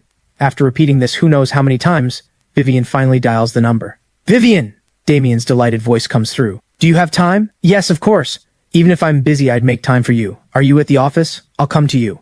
Vivian's expression stiffens. After a long pause, she says, "Maple Cafe. I'll wait for you there." "Okay, I'll be right there." On the other side, I bring my purchases home. A professional audio interface, a studio-grade microphone, and a guitar. All in all over $10,000, nearly draining my entire savings. A good craftsman needs the right tools. Yesterday's rough recording left me very unsatisfied, so today I just emptied my savings for a brand new set of equipment. This setup isn't exactly high-end, just enough to get by, but the quality of what it produces will definitely be a few levels higher than yesterday. I wonder how yesterday's video turned out. After arranging the equipment, I sit on the edge of the bed, open the platform with a bit of curiosity. Maple Cafe. "Vivian, this is the first time since I came back that you've asked to meet me." Damien holds a bouquet of blue roses, smiling tenderly, like a prince stepping out of a dream. "These are your favorite blue roses for you." Vivian's eyes lower slightly. After a moment of hesitation, she takes the flowers, places them on the sofa behind her, and says thank you. "Vivian, I remember you love tea most, and your favorite place is the tea house. Why did you invite me to a cafe today?" Damien takes a seat across from her, softly smiling. "Do you remember our first date?" Vivian asks. Damien freezes.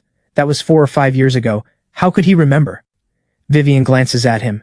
"It was at a cafe off campus." "Oh, right, I remember now." Damien feels especially excited. Vivian suddenly invited him today, even reminiscing about the past, bringing up their first date. Could it be she's finally let go and wants to get back together? "Sir, ma'am, your coffee." A server brings 2 cups over. "Americano, my favorite." "Vivian, I can't believe you still remember my taste." Seeing the coffee, Damien is delighted. Vivian lowers her head, slowly adds half sweet, picks up a spoon and stirs gently. Just this simple scene makes her look like a fairy on the clouds, beautiful but out of reach. Thinking he once had such a woman, Damien feels a natural surge of pride. "After this cup of coffee, don't contact me again," Vivian suddenly says. Damien's pupils dilate, as if hearing something unbelievable. "Why?" In that instant his voice cracks. Vivian says coldly, "I don't like people who lie to me." "When did I ever lie to you?" Damien's voice is dry. Vivian stares into his eyes, her gaze growing more and more disappointed. Even now he's still lying. "What did you do? Think about it yourself. I'm leaving." Vivian has always been direct and decisive. She doesn't want to argue endlessly over this. There are many customers in the cafe, and she doesn't want to be a spectacle for everyone to watch. "Is it because of Ethan?" Damien stands up, almost gritting his teeth. "Yes, I did it, but because of who? You know I like you, I love you, and you've been waiting for me all these years, but why after I came back did your attitude change? That Ethan is just a freeloading nobody, just a stand-in you found. As your boyfriend, I don't want to see you so close to him, what's wrong with that, but you? You know I dislike him, you know I hate him, yet you keep him at home. What am I supposed to think? I just can't stand him strutting around in front of me, wanting to get rid of him, is that wrong? I did nothing wrong. It's your attitude that keeps wavering, giving me hope and taking it away." These words have been pent up for a long time. Damien ignores the many shocked looks in the cafe, determined to release all his frustration. "Vivian, I want you to choose now. Do you want me or him?" "You're truly hopeless." Vivian turns to leave. "I'm hopeless. I like you, I pursued you. What did I do wrong? It's that Ethan not knowing his place, refusing to let go. He's a nobody. What right does he have? Even if you accept him, have you thought about your family? Would your parents, your grandparents accept him?" Facing Damien's relentless, questioning, Vivian, with her back to him, says word by word.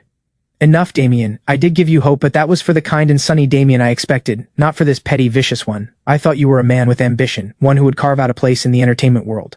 That way, even if my family objected, you'd have what it takes for me to defend you. But what did you do? Your fame did rise, but you got complacent, content to be just a traffic star. You don't improve your acting, you don't practice singing, and now you're jealous of a small-time actor, even putting a blacklist on him." Vivian's expression grows colder. "Tell me, what right do you have to expect me to love you? Besides, Ethan and I are only in a contract relationship, basically roommates. There's nothing between us, so what are you jealous of? He's diligently taken care of me all these years, never asking for anything. You want to be my boyfriend but won't repay kindness, fine, but to destroy his career? How can you be so vicious? Damien's face turns ashen. As Vivian turns to leave, Damien finally panics. Vivian, I was wrong. At the time I did these things out of fear of losing you. It's all because I love you too much. Give me one more chance. I can apologize to Ethan, lift the blacklist on him. Vivian stops, furrows her brow, and asks, with your abilities, how could you do this? Damien opens his mouth but doesn't know what to say. Vivian gives a cold laugh. It was Caleb, wasn't it? Damien is startled. Caleb is Vivian's younger brother and they're very close. When Vivian married Ethan back then, Caleb was so angry he wanted to beat Ethan up, but Vivian sternly warned him off. What Vivian doesn't know is that over the years, Caleb has secretly tripped Ethan up many times, tormenting him at work and humiliating him many times. Stop following me and don't approach Caleb again, Vivian says coldly, with finality. Vivian, have you forgotten? You promised me 3 chances. Damien suddenly cries out. This makes Vivian abruptly remember her senior year in college, when she had a motorcycle accident on a mountain road. Stranded and helpless, her phone broken, it was Damien who came in the middle of the night with help to rescue her. In that moment she was deeply grateful, and promised that no matter what mistakes Damien might make in the future, she would give him 3 chances. Now Damien declares with deep emotion, Vivian, I swear I'll change. I truly love you. Give me one more chance, just one. Vivian turns to look at him, and after a long while she gently nods. I keep my word. 3 chances, not 1 less. But you've already used 2. Leaving without a word 3 years ago was the first. Today is the second. Damien is overjoyed. Vivian, exhausted, says, I have other things to do. You go first. She remembers that night, the despair of being alone and helpless in the mountains, how Damien gave her a glimmer of life. Because of that life-saving debt, she hasn't fully repaid him. But Ethan's gentle kindness, his care of every detail in her life over the years, makes her unable to burn that bridge. Vivian returns to her office and finds Tessa eating a work lunch while listening to music. Vivian, you're back? Weren't you on a date with Damien? Why so soon? Tessa asks with her mouth full. Just had a coffee. Vivian walks straight toward her office, then suddenly turns back. What's that song you were just listening to? At this question, Tessa lights up. This is an original by a creator called Riding the Wind on the platform. It's called Fortunecast, so good, Tessa says excitedly. Posted just yesterday, and it's almost at 100,000 likes today. Lots of people commented saying it's amazing, just the audio quality is poor. Vivian opens the platform, finds this creator named Riding the Wind. The caption reads, I'd trade 3 lifetimes to redeem the fate of yours. The caption is simple but makes people want to click. The video uses live humming, with bells coming in, giving the song an ancient reverent flavor. Wind blows over sand and flowers fold an everlasting tale, moon in water, lost in the mirror's flowers. Vivian usually enjoys music too. The arrangement and creativity of this song, including the composition, leave her no particular impression, just standard fare. But the melody is truly catchy, easy to grasp, able to be hummed roughly after a few listens. This is the basic foundation of a hit song. After only 2 listens, Vivian knows this song will definitely go viral. Vivian, do you think this creator's voice sounds familiar? Also, aren't the floor tiles in this video the same as yours? When Tessa points this out, Vivian looks closely. They really are identical, which surprises her. Those custom-made tiles actually appear in the video. Vivian is startled. She instinctively listens to the creator's voice again, and now she can confirm. This creator called Riding the Wind is Ethan. In this moment, Vivian is genuinely stunned by me. She knew I loved music, even sang at a bar before, but she never knew I had such talent in music. From the song's lyrics, it seems I wrote the words, composed the melody, and did the arrangement myself. Sitting back at her desk, Vivian rarely puts her mind off work, but this time she opens the comments and reads them. So perfect, my ears just had an orgasm. The creator's voice is so gentle and magnetic, too bad he didn't show his face. This song tells the blind ones, don't fail those who treat you well. Some feelings, once lost, never return. Reading the comments, Vivian feels a bit dazed. Don't fail those who treat you well? She thinks of Damien, but then my image crosses her mind. Honestly speaking, in the year plus she spent with Damien, they didn't have many truly beautiful memories, except for that time Damien rescued her. Most of their dates were just movies, meals, and coffee. By now those memories have faded. Back then she was already gradually taking over management at the company, swamped with work, and Damien was also busy with his acting career. They rarely saw each other. In contrast, in these 3 years with me, though I never did anything romantic, never went shopping with her, never went out to eat, never watched a movie with her, all the things couples do, Vivian had always avoided. But I arranged every detail of her life perfectly, with the utmost care, quietly, like rain nourishing the earth. It's exactly this silent care that leaves the deepest mark on the heart. At this thought, Vivian can't help feeling somewhat absurd. She and I are only in an employer-employee relationship. Given the gap in our positions, there can never be anything between us. Why would she suddenly think of him? She quietly pushes this image out of her mind, closes her phone, and returns to work mode. But after a short while, she can't help opening her phone again, clicking that video, giving it a like, and following the account Riding the Wind. In the villa, I'm shocked to find the video has over 100,000 likes and over 200,000 followers, all because of a major influencer's reshare.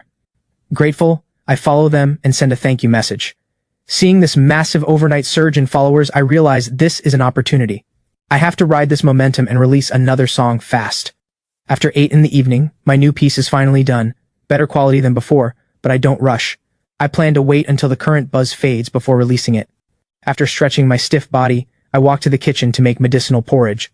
In the office at the Sterling Group, Vivian pores over reports with a headache. The Sterling Group's main business is food and beverages. It's peak beverage sales season, but several flagship products have seen significant year-over-year declines. Vice President Rachel says helplessly, "Miss Sterling, the Jameson Group has come on strong this year. They hired top celebrities for endorsements, invested heavily in advertising, and rolled out one campaign after another. We must catch up quickly, or we'll lose significant market share." Vivian thinks for a moment, already forming a plan. After going over the plan with Rachel, Rachel nods. "I'll get on it right away." Then Tessa comes in. "Miss Sterling, Ethan brought you medicinal porridge. He's waiting in the lobby." Vivian pauses for a moment. Busy all day, she almost forgot about me. She thought, with the blacklist, I might have to swallow my pride and beg her forgiveness. She never expected I'd act as if nothing happened and still bring her porridge. Vivian's expression is complex. "Invite him up." Tessa is surprised but respects Vivian's request and brings me up. Honestly, I'm surprised too. All these years bringing porridge, Vivian has never let me enter her office. Vivian gets straight to the point. "The urine roll, Damien and the company's marketing manager deceived me. They didn't mention your name, just said it was a small-time actor with no acting skill who got the role through the back door. The blacklist wasn't me, it was Damien and Caleb. I'll give you an explanation. The urine roll can't be changed, but I'll help you get a more important role in another drama. The blacklist has been lifted." I'm shocked. So I had wronged her. Guilt fills my heart. "No need, Miss Sterling, this has nothing to do with you. The blacklist being lifted is enough. My agent will find me other roles, but thank you for your kindness." Vivian is somewhat surprised. "You've only played supporting roles in web dramas. This opportunity could put you straight into the male lead of a primetime drama. You don't want such an opportunity?" I lower my eyes and gently say, "Of course I want an important role, but this has nothing to do with you. You don't need to compensate me. I've already taken your kindness. My conscience wouldn't allow it." Vivian's eyes suddenly light up. She can't help seeing me in a new light. Inside she's moved. Someone this kind-hearted actually exists. I let out a long sigh. "Drink the porridge while it's hot. If there's nothing else, I'll leave now." Vivian calls out, "I was just about to head back too. Let's go together." Though she usually sleeps at the company at this hour, today she decides to go home. I start the car and softly remind her, "Miss Sterling, you have a weak stomach. Drink the porridge on time every day." Vivian eats the porridge in small bites, her heart warming. Looking at my profile, she feels an unexplainable familiarity. She remembers our first meeting, under the neon lights of a bar, me playing the guitar. In what feels like a single moment, 3 years have passed. Vivian suddenly asks, "Do you have any wishes?" I pause briefly, looking at her gaze in the rearview mirror, her eyes clear. Her sincerity moves me. I say quietly, "I came from Hope Children's Welfare Home. The children there need a lot of help. I wish I had the means to buy them school supplies." Such a simple and kind wish brings a pang of sadness to Vivian's heart. The car pulls into the villa, and both of us silently go to our rooms. Back in her bedroom, Vivian makes a call. "Tomorrow morning, go buy school supplies. Budget 100,000. Also buy children's clothing for all ages, boys and girls. And toys. Also prepare 1 million yuan to transfer to Hope Children's Welfare Home's account." Early the next morning, Tessa walks up to Vivian. "Miss Sterling, everything is bought. With this much, are you visiting an orphanage today?" She's used to this. Over the years, Vivian has donated to dozens of Hope elementary schools, and often visits welfare homes and nursing homes for charity. Tessa has gone many times. "Anything important this morning?" Vivian asks while handling her work, not looking up. Tessa flips through her record book. "There's a product strategy meeting at 10. Move it to the afternoon." "Yes."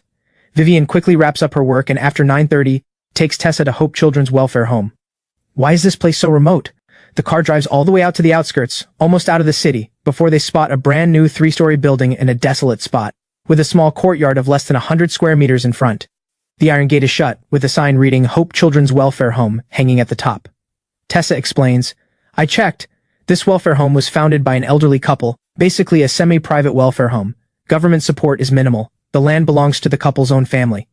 3 years ago, a major fire broke out here. The flames were intense, and the entire welfare home burned down. The director suffered severe burns and is still receiving treatment in the hospital." 3 years ago.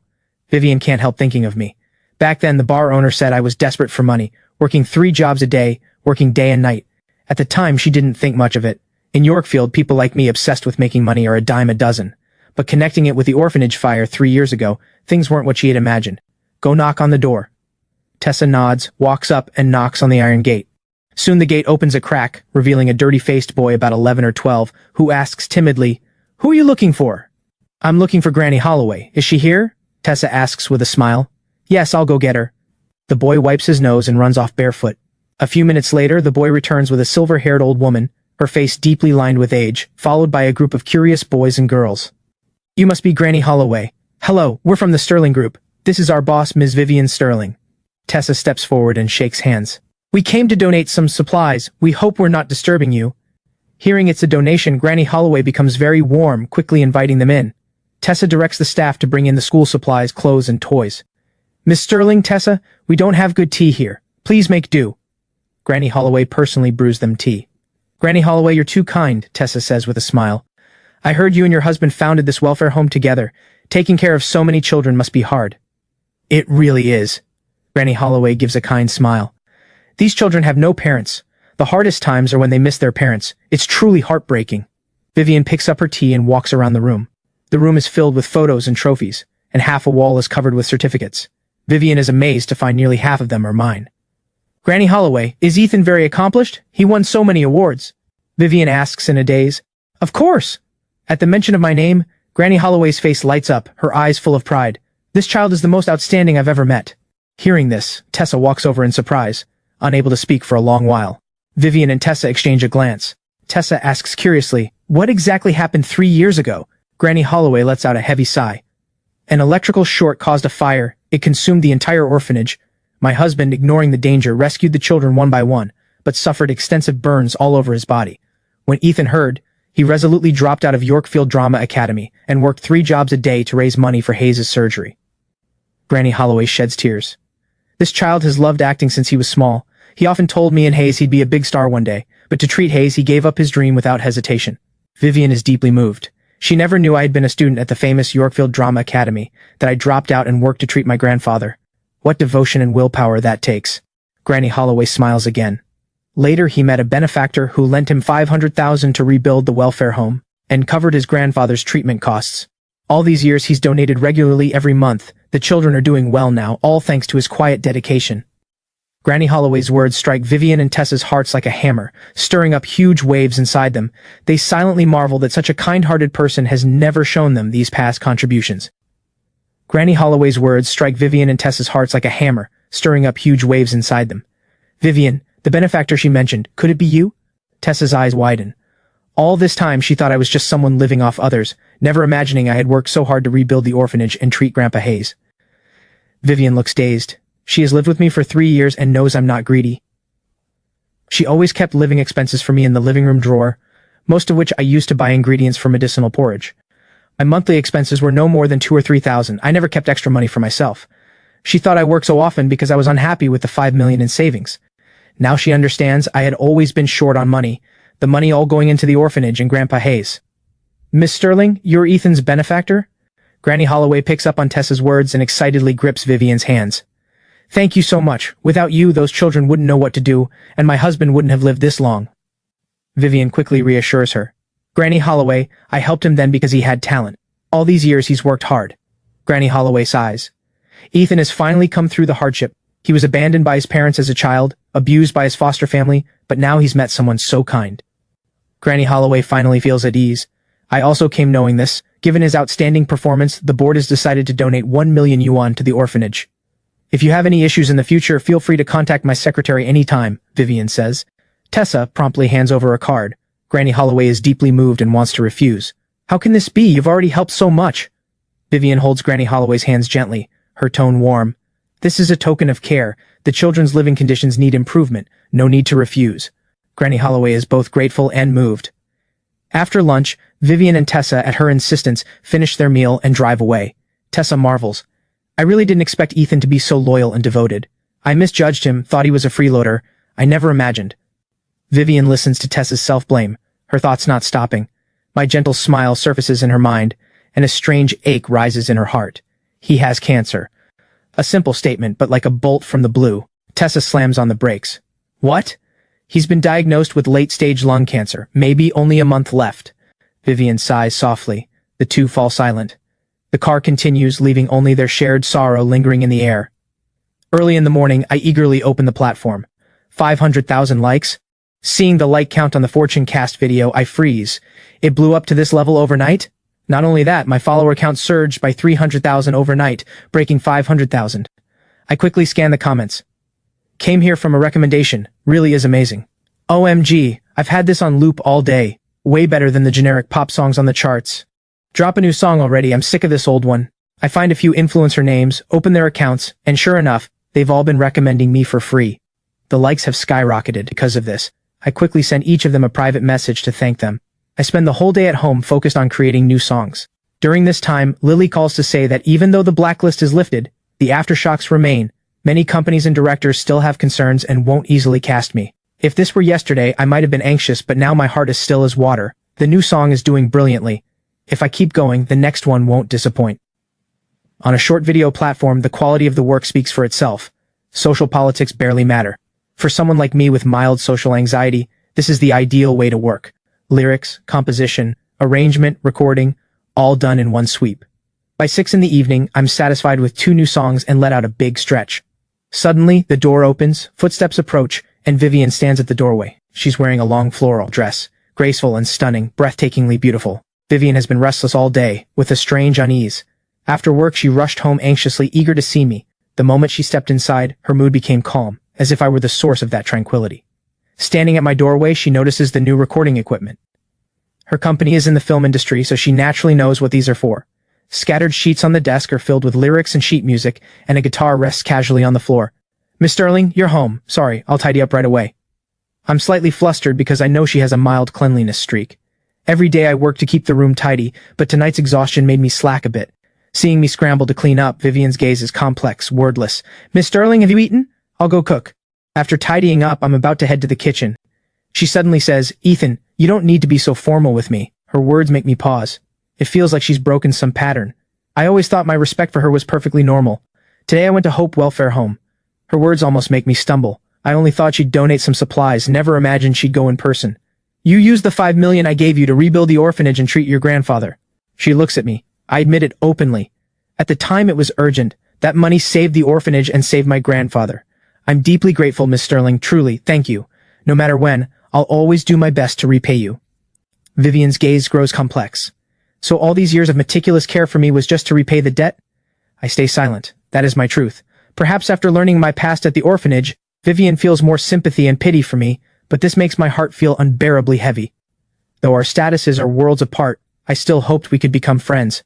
But reality is like cold water poured on a flame, making me clearly realize that in her heart, I'm nothing more than a housekeeper. Self-mockery rises within me. I can't even keep up the illusion anymore. And responds, yes? What did I hope to become? A friend to a billionaire CEO? Me, a nobody from the bottom? What could I offer her? The smell of cooking drifts from the kitchen.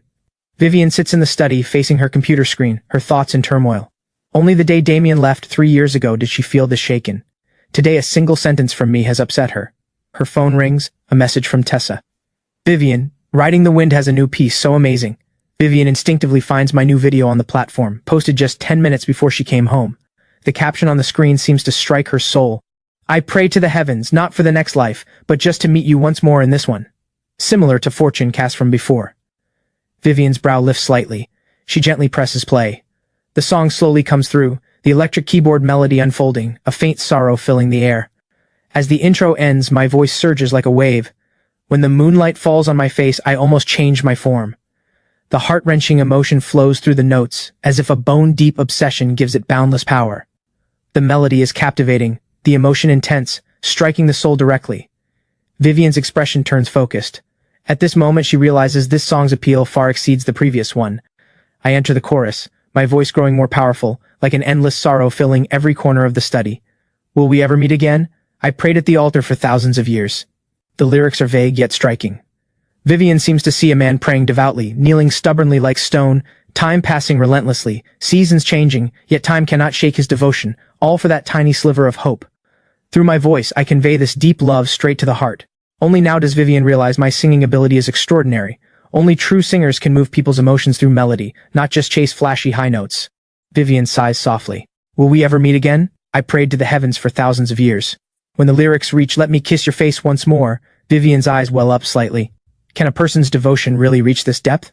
For the one he loves, he'd rather plead with heaven for 1,000 years, even crossing the bridge of the afterlife, all just to kiss his beloved's face one more time. This kind of love shakes the soul. As someone who longs for platonic love, this song stirs ripple after ripple in Vivian's heart, moving her deeply. Turning her head, Vivian can almost see through the wall to me bustling in the kitchen. Is this a reflection of his inner feelings? Does this mean he too longs for a love that cuts to the bone? I don't know. Vivian turns, playing my new song again and again. This time the production is clearly better than last. The equipment wasn't bought in vain. She purses her lips and opens the comments. Ethan's new song is fire. Oh my god, this song didn't disappoint. Total ear orgasm. Haha, Ethan is really bringing mysticism to a whole new level, prayer and fortune casting all in one. The poor depend on mysticism. For love, the rich depend on the power of cash. Reading these amusing comments, she can't help laughing out loud. These moments make Vivian think of me. Right, isn't this guy a typical poor man? Is he really using mysticism to long for love? Miss Sterling, dinner's ready. I interrupt her thoughts. Vivian instantly pulls herself together, walks out of the room with her usual composure. During dinner, I gently ask her, Miss Sterling, will you be back tomorrow? Why do you ask? I might be out all day, won't be back at night either. Vivian nods. I won't be back tomorrow either. She continues eating, her eyes lowering slightly. This used to happen sometimes. I'd always take time off when needed, but she never seemed to care, yet now she's starting to wonder what exactly I take time off for. After dinner, I quickly wash the dishes and mop the floor, then slip back to my room. Opening the platform, seeing the likes break 100,000, I'm so excited I almost scream out, having to carefully suppress my excitement. I pace around my room several times before finally calming down. Meanwhile, in the Coolidge Music Tower in the capital city, a storm erupts in the music division's conference room. Director Cheney slams a report on the table, displeased. He scolds. This month our performance has been completely crushed by Penguin Music. Down 15% month over month. What is the company paying you for? Deputy Director Whitney admits with a bitter smile. Penguin Music has been lucky lately. New talent popping up everywhere, taking over our market share. Meanwhile, we've made no breakthrough. Director Cheney's tapping on the desk is especially harsh. I don't want excuses. Find solutions. Each of you give me 3 suggestions at tomorrow's morning meeting. Dismissed. Just then, Assistant Tina rushes in excitedly. Director, there's an original singer who blew up on a short video platform. Are you serious? Everyone is startled, looking at her in shock. His username is Riding the Wind. Both of his recent songs have exploded, Tina says excitedly. This singer has been on our platform for 5 years, but mostly did covers, until recently when he started creating originals again. Everyone eagerly pulls out their phones, and the room fills with the melodies of Fortune Cast and 1,000 Years of Prayer. So good, far better than Penguin Music's new talent. The audio quality isn't great, sounds like home recording, equipment must be inadequate. But this doesn't dampen their excitement at all. Isn't this exactly the quality original singer they've been searching for? Like a blind spot under the lamp, they didn't notice this talent right under their noses. Whitney can't hide her excitement. The video was posted less than 3 hours ago and likes have already broken 100,000. This song is going to blow up. We need to sign him fast or other companies might snatch him. Director Cheney snaps awake. Whitney, you handle the signing. What kind of deal? Whitney asks. Coolidge Music classifies musicians into S, A, B, and C tiers. Newcomers usually sign at C tier. Only a few make a tier, and S tier is reserved for top superstars. Currently there are only 3 S contracts. After a moment of thought, Director Cheney decides, give him an A. This proposal stuns everyone. He has huge potential, Director Cheney explains. I reviewed his old works. His original The Stranger, vocals were average, but his 2 latest songs have improved drastically in both composition and singing. After 3 years of silence, he must have been refining his craft. Director Cheney is confident. This musician will create great works continuously in the future. Give him an A, and he'll bring the company returns far beyond the contract. Got it, I'll contact him right away. With that, Whitney decides to fly to my city in person to show sincerity. Early the next morning, just as I'm about to head out, I get a call from an unknown number. A gentle female voice comes through. Is this Mr. Ethan? Yes, who's calling? I wonder. The voice is unfamiliar. Not many people know me. What does she want? I'm Whitney, Deputy Director of Coolidge Music. Are you in Yorkfield? When Whitney introduces herself, it makes me think of my recent video. Its likes have already broken 300,000 and are still rising fast. So Whitney is here for this. So it's you, Miss Whitney. I'm in Yorkfield. The other end clearly has all my information. Not surprising, I filled this out during real name verification. Wonderful, Mr. Ethan. We think you're very talented. Could we meet? Whitney's voice carries warmth. I frown. I have something important to handle today. But she presses on. It won't take much of your time. All right then. After all, she came from far away. I can't bring myself to refuse. We agree to meet at a cafe. In less than 20 minutes, Whitney arrives. She wears a black bodycon dress, striking presence, around 30 years old. Mr. Ethan. She stares at my handsome face in surprise. I didn't expect you to be this handsome.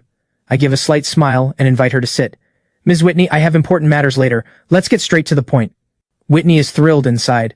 Not only am I talented, my looks are stunning too. For her, this is icing on the cake. She brings 3 contracts, from B tier to S tier. Without hesitation, she hands me the S tier contract. A potential star like me deserves nothing less. Mr. Ethan, you likely know why I'm here. Whitney smiles slightly. Coolity Music isn't just a music platform. We also have a music company. We've prepared the top-tier S contract for you. The S contract is the industry's highest tier, usually only signed by A-list stars. I didn't expect them to be this generous, directly offering this contract to a newcomer like me. The sincerity is clear. The signing bonus for this contract is 10 million yuan. Fixed music platform revenue, variety shows, commercial performances, and endorsements split 70-30, with you getting 70 and US 30. The contract is for 3 years. After you become a superstar, you'll also receive equity. Whitney describes the generous terms. I read the contract carefully, deeply tempted, especially the 10 million signing bonus, exactly what I urgently need. But I regretfully set the contract down because I have something more important to do. After setting it down, I first call Lily. Did you wake up on the wrong side of the bed today? First thing in the morning telling me about Coolity Music signing an S-tier contract with a 10 million signing bonus, I wouldn't even dare dream of that. I rub my temples, listening to Lily's skepticism on the phone and have to explain. I'm still at the cafe right now, I wouldn't joke about something like this.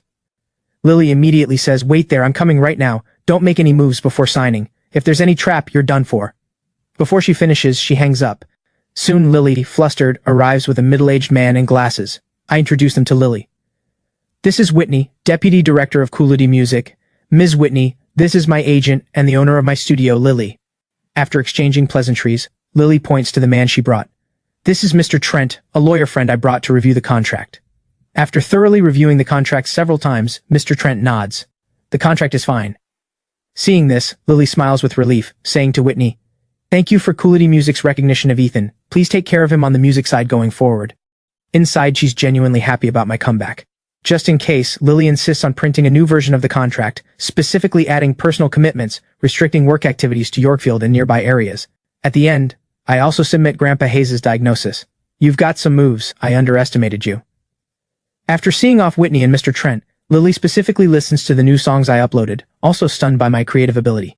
These songs are really good. I check the time. Lily, I'll treat you to a meal another day, I have something later. I drove. Want me to give you a ride? She kindly asks. No, the place is remote, I'll take the bus. I smile slightly. Before leaving, she reminds me. Don't forget to treat me in the afternoon. I take the bus all the way to a cemetery in Yorkfield's outskirts, holding a bouquet of baby's breath and a pack of beer. At my destination, I carefully walk through the cemetery to an old grave. On the headstone is a young girl's radiant smile, as if meeting my gaze. I gently place the flowers, stroke the photo, a tender smile on my face, ripples of memory rising in my heart.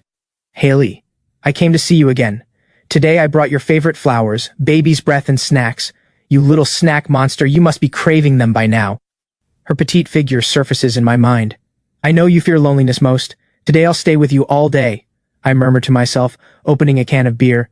Your health was poor, I'll drink the beer, you have the snacks. I tilt my head back and drink. I've been doing well lately, don't worry about me in heaven. I pull out my guitar, gently strumming the strings. When the moonlight falls, I almost change my form.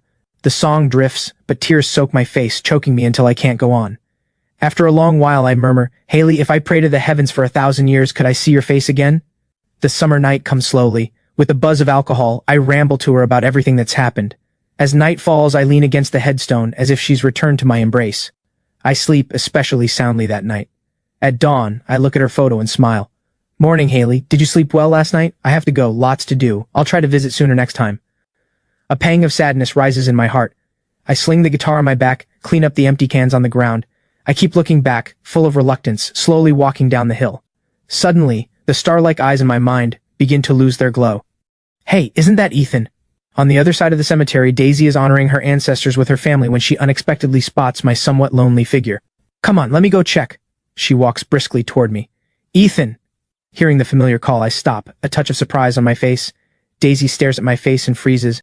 My eyes are red and swollen, obviously from recent emotional release. Miss Daisy, why are you here?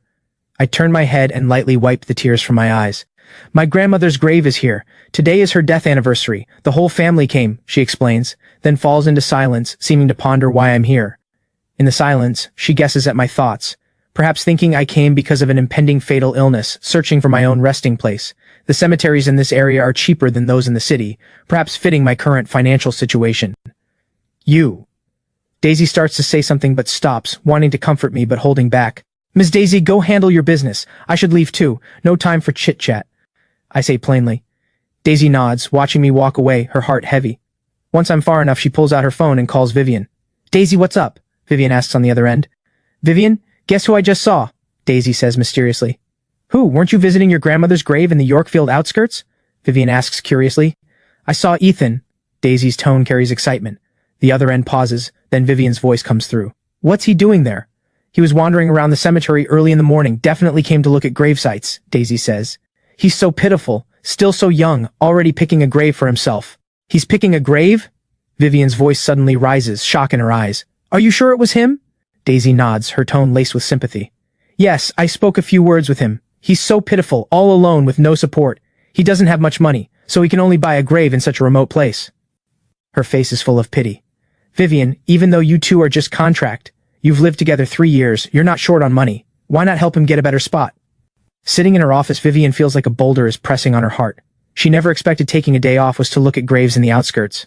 The image of my lonely figure surfaces in her mind, leaving Vivian breathless. Vivian, are you listening? Daisy's voice pulls her from her thoughts. I got it, I'll arrange something. Vivian replies. Doesn't he have only 1 month left? Take him out somewhere, he's so wretched, probably never had a proper trip. Daisy suggests, if you're busy, I can go with him and buy him good food often. After hanging up, Vivian begins considering Daisy's suggestions. Maybe she's right. All these years he's been giving quietly, never thinking of himself. Now with so little life left, he must want to travel. Tessa, book me a private room at the Grand Pearl Hotel for lunch. Yes, I'll arrange it right away. Just as I get home, I receive a call from Whitney. Mr. Ethan, the 10 million has been transferred to your account. Did you receive it? Yes, thank you, Ms. Whitney. My mood instantly lifts. With this 10 million, Grandpa Hayes' targeted therapy drug costs are no longer an issue. All my anxiety vanishes. You earned it, Whitney laughs. Are you free this afternoon? Why? Fortune Cast and 1,000 Years of Prayer have great responses. The company has decided to record studio versions and put them on the music platform, Whitney explains. If you have time this afternoon, I'll have someone contact you. After cheerfully agreeing, I can't help glancing at the deposit text again. That long string of digits makes me grin again. This is a joy I haven't felt in a long time. With money, I plan to first go to the hospital to pay Grandpa Hayes' treatment and drug costs. An hour later, I stand outside Stella's office. Ethan, it's been a few days? Seeing me, all her fatigue vanishes, her smile blooming. You raised the money? Need me to contact Dr. Jensen? Stella pours me a glass of water and hands it over. I nod, grateful. She once offered to cover the money herself, but I didn't want to owe a debt. This time too I didn't accept, but her kindness I'll always remember. Any plans for lunch?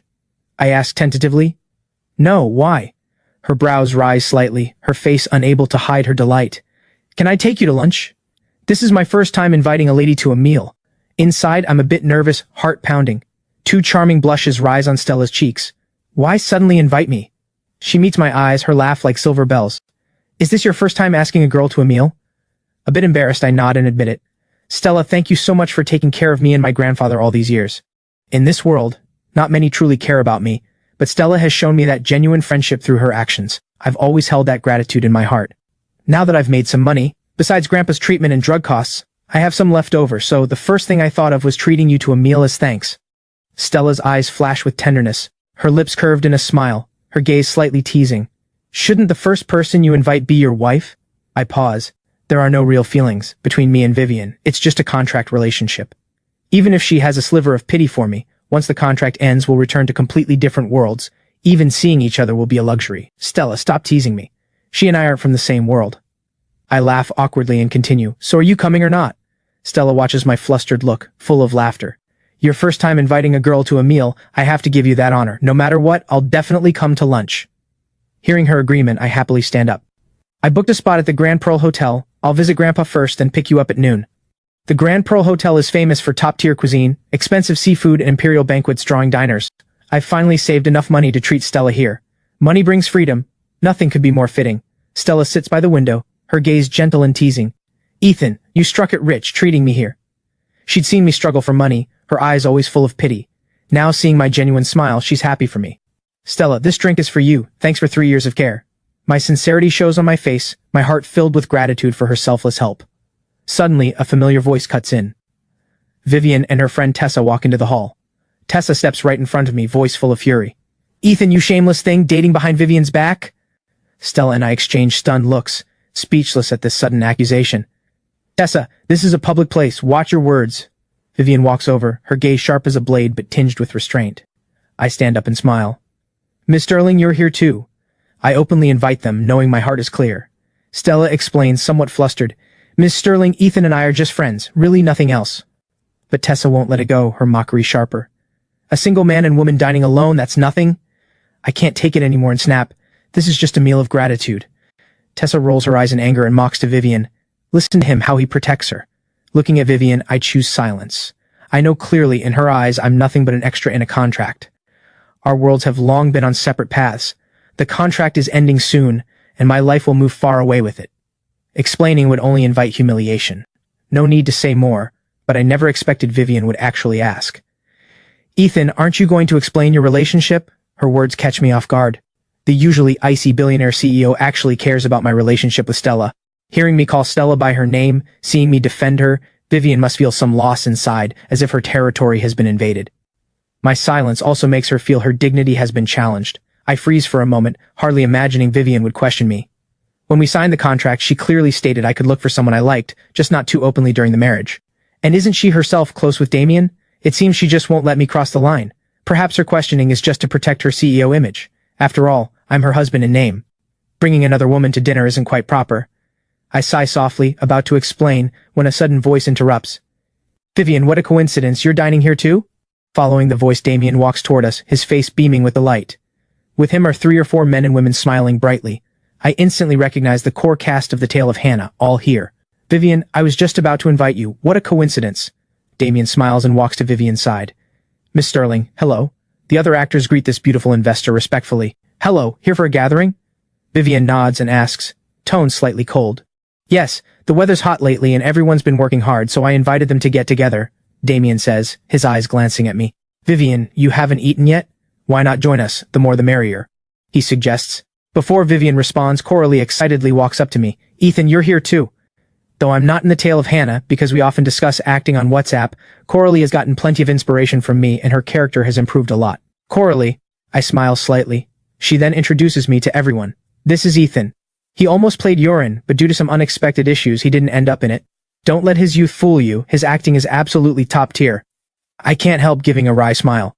Coralie really is putting me on a pedestal, but sensing the others' disdain, I naturally won't push myself on them. Your food hasn't arrived yet, why not join us? I have some things to discuss with you. Coralie warmly invites me. Vivian's brow furrows slightly. She naturally knows Coralie, this leading lady of the industry, has always been single. How did she connect with me? Coralie's warmth toward me makes Vivian a bit uneasy. Meanwhile, Coralie's invitation makes me a bit awkward. It's your cast gathering, it's not really appropriate for me to join. What's the harm, we're all in the same industry, bound to run into each other, Coralie says cheerfully. Won't you give me the honor? I look at Stella with a wry smile, and have no choice but to nod and agree. After all, Coralie has been good to me. Lily once told me, when my role got changed, Coralie even argued with director Hudson on my behalf. The group enters the luxury private room and sits down. Vivian sits with Tessa and Una beside her, leaving no spot for Damien. Damien, sit here. Una smiles and stands up. My bad for not being thoughtful. I wanted to be close to Miss Sterling and forgot you're her boyfriend. No offense. Not at all, it's all the same. Damien sits contentedly beside Vivian. By now, rumors of Damien and Vivian's relationship have spread throughout the cast. The Tale of Hannah seems tailor-made for Damien, showing Vivian's favor. I lower my head playing with my phone, as if it doesn't concern me. Vivian looks at me, sees me calm as ever, and feels irritation rise. But sudden change breaks the calm. Stella stands abruptly, her face ice cold. Miss Sterling, what is the meaning of this? She simply can't believe Vivian, as Ethan's wife, openly has a boyfriend, even shamelessly right in front of Ethan. Isn't this a tremendous humiliation for Ethan? In this moment, Stella's heart is wrenched in pain. No wonder Ethan never mentioned his wife. She's this unworthy. Everyone's eyes turn to Stella. She sternly questions Vivian. You're Ethan's wife. Carrying on an affair so openly right in front of him, how can you face him? What do you take him for? Flirting with another man right in front of him? Do you have any sense of shame? Once she speaks, the entire room erupts. Vivian is married? Married and seeing another man in front of her husband? Rich women play this hard? In an instant, everyone's gaze toward Vivian becomes complex. Vivian looks like an unapproachable ice queen, but turns out she's a real wild one underneath. You really can't judge a book by its cover. I look up in shock, glancing at Vivian, her brow tightly furrowed, barely able to maintain her composure. I quickly say, "Stella, stop." I didn't expect Stella to stand up for me. Touched but also anxious, I don't want this contract marriage to become known to everyone. Vivian and I agreed long ago. Stella looks at me with pity. "Ethan, I know you're kind, but I can't watch you get bullied." She turns sharply to Vivian. "Miss Sterling, I understand your family has wealth and power. Ethan is just a helpless orphan, but since you are his wife, you should uphold fidelity. Trampling on his feelings like this, can you bear it? If you have no feelings for him, just divorce. With your beauty and wealth, what kind of man can't you find? Why bully such a kind person? I need an explanation." The air freezes instantly. The room is so quiet, only breathing remains. Concerning Vivian as the investor, no one dares speak, only contempt and sighs filling their hearts. With a husband at home, flaunting it in front of outsiders is truly absurd. "Miss, you've misunderstood Vivian." Damien's face turns ugly. He knows this affects Vivian's reputation and his own, and stands up. If rumors spread, tomorrow's internet will blow up. He can already foresee tomorrow's headlines. But just then, Vivian says something that catches Damien completely off guard.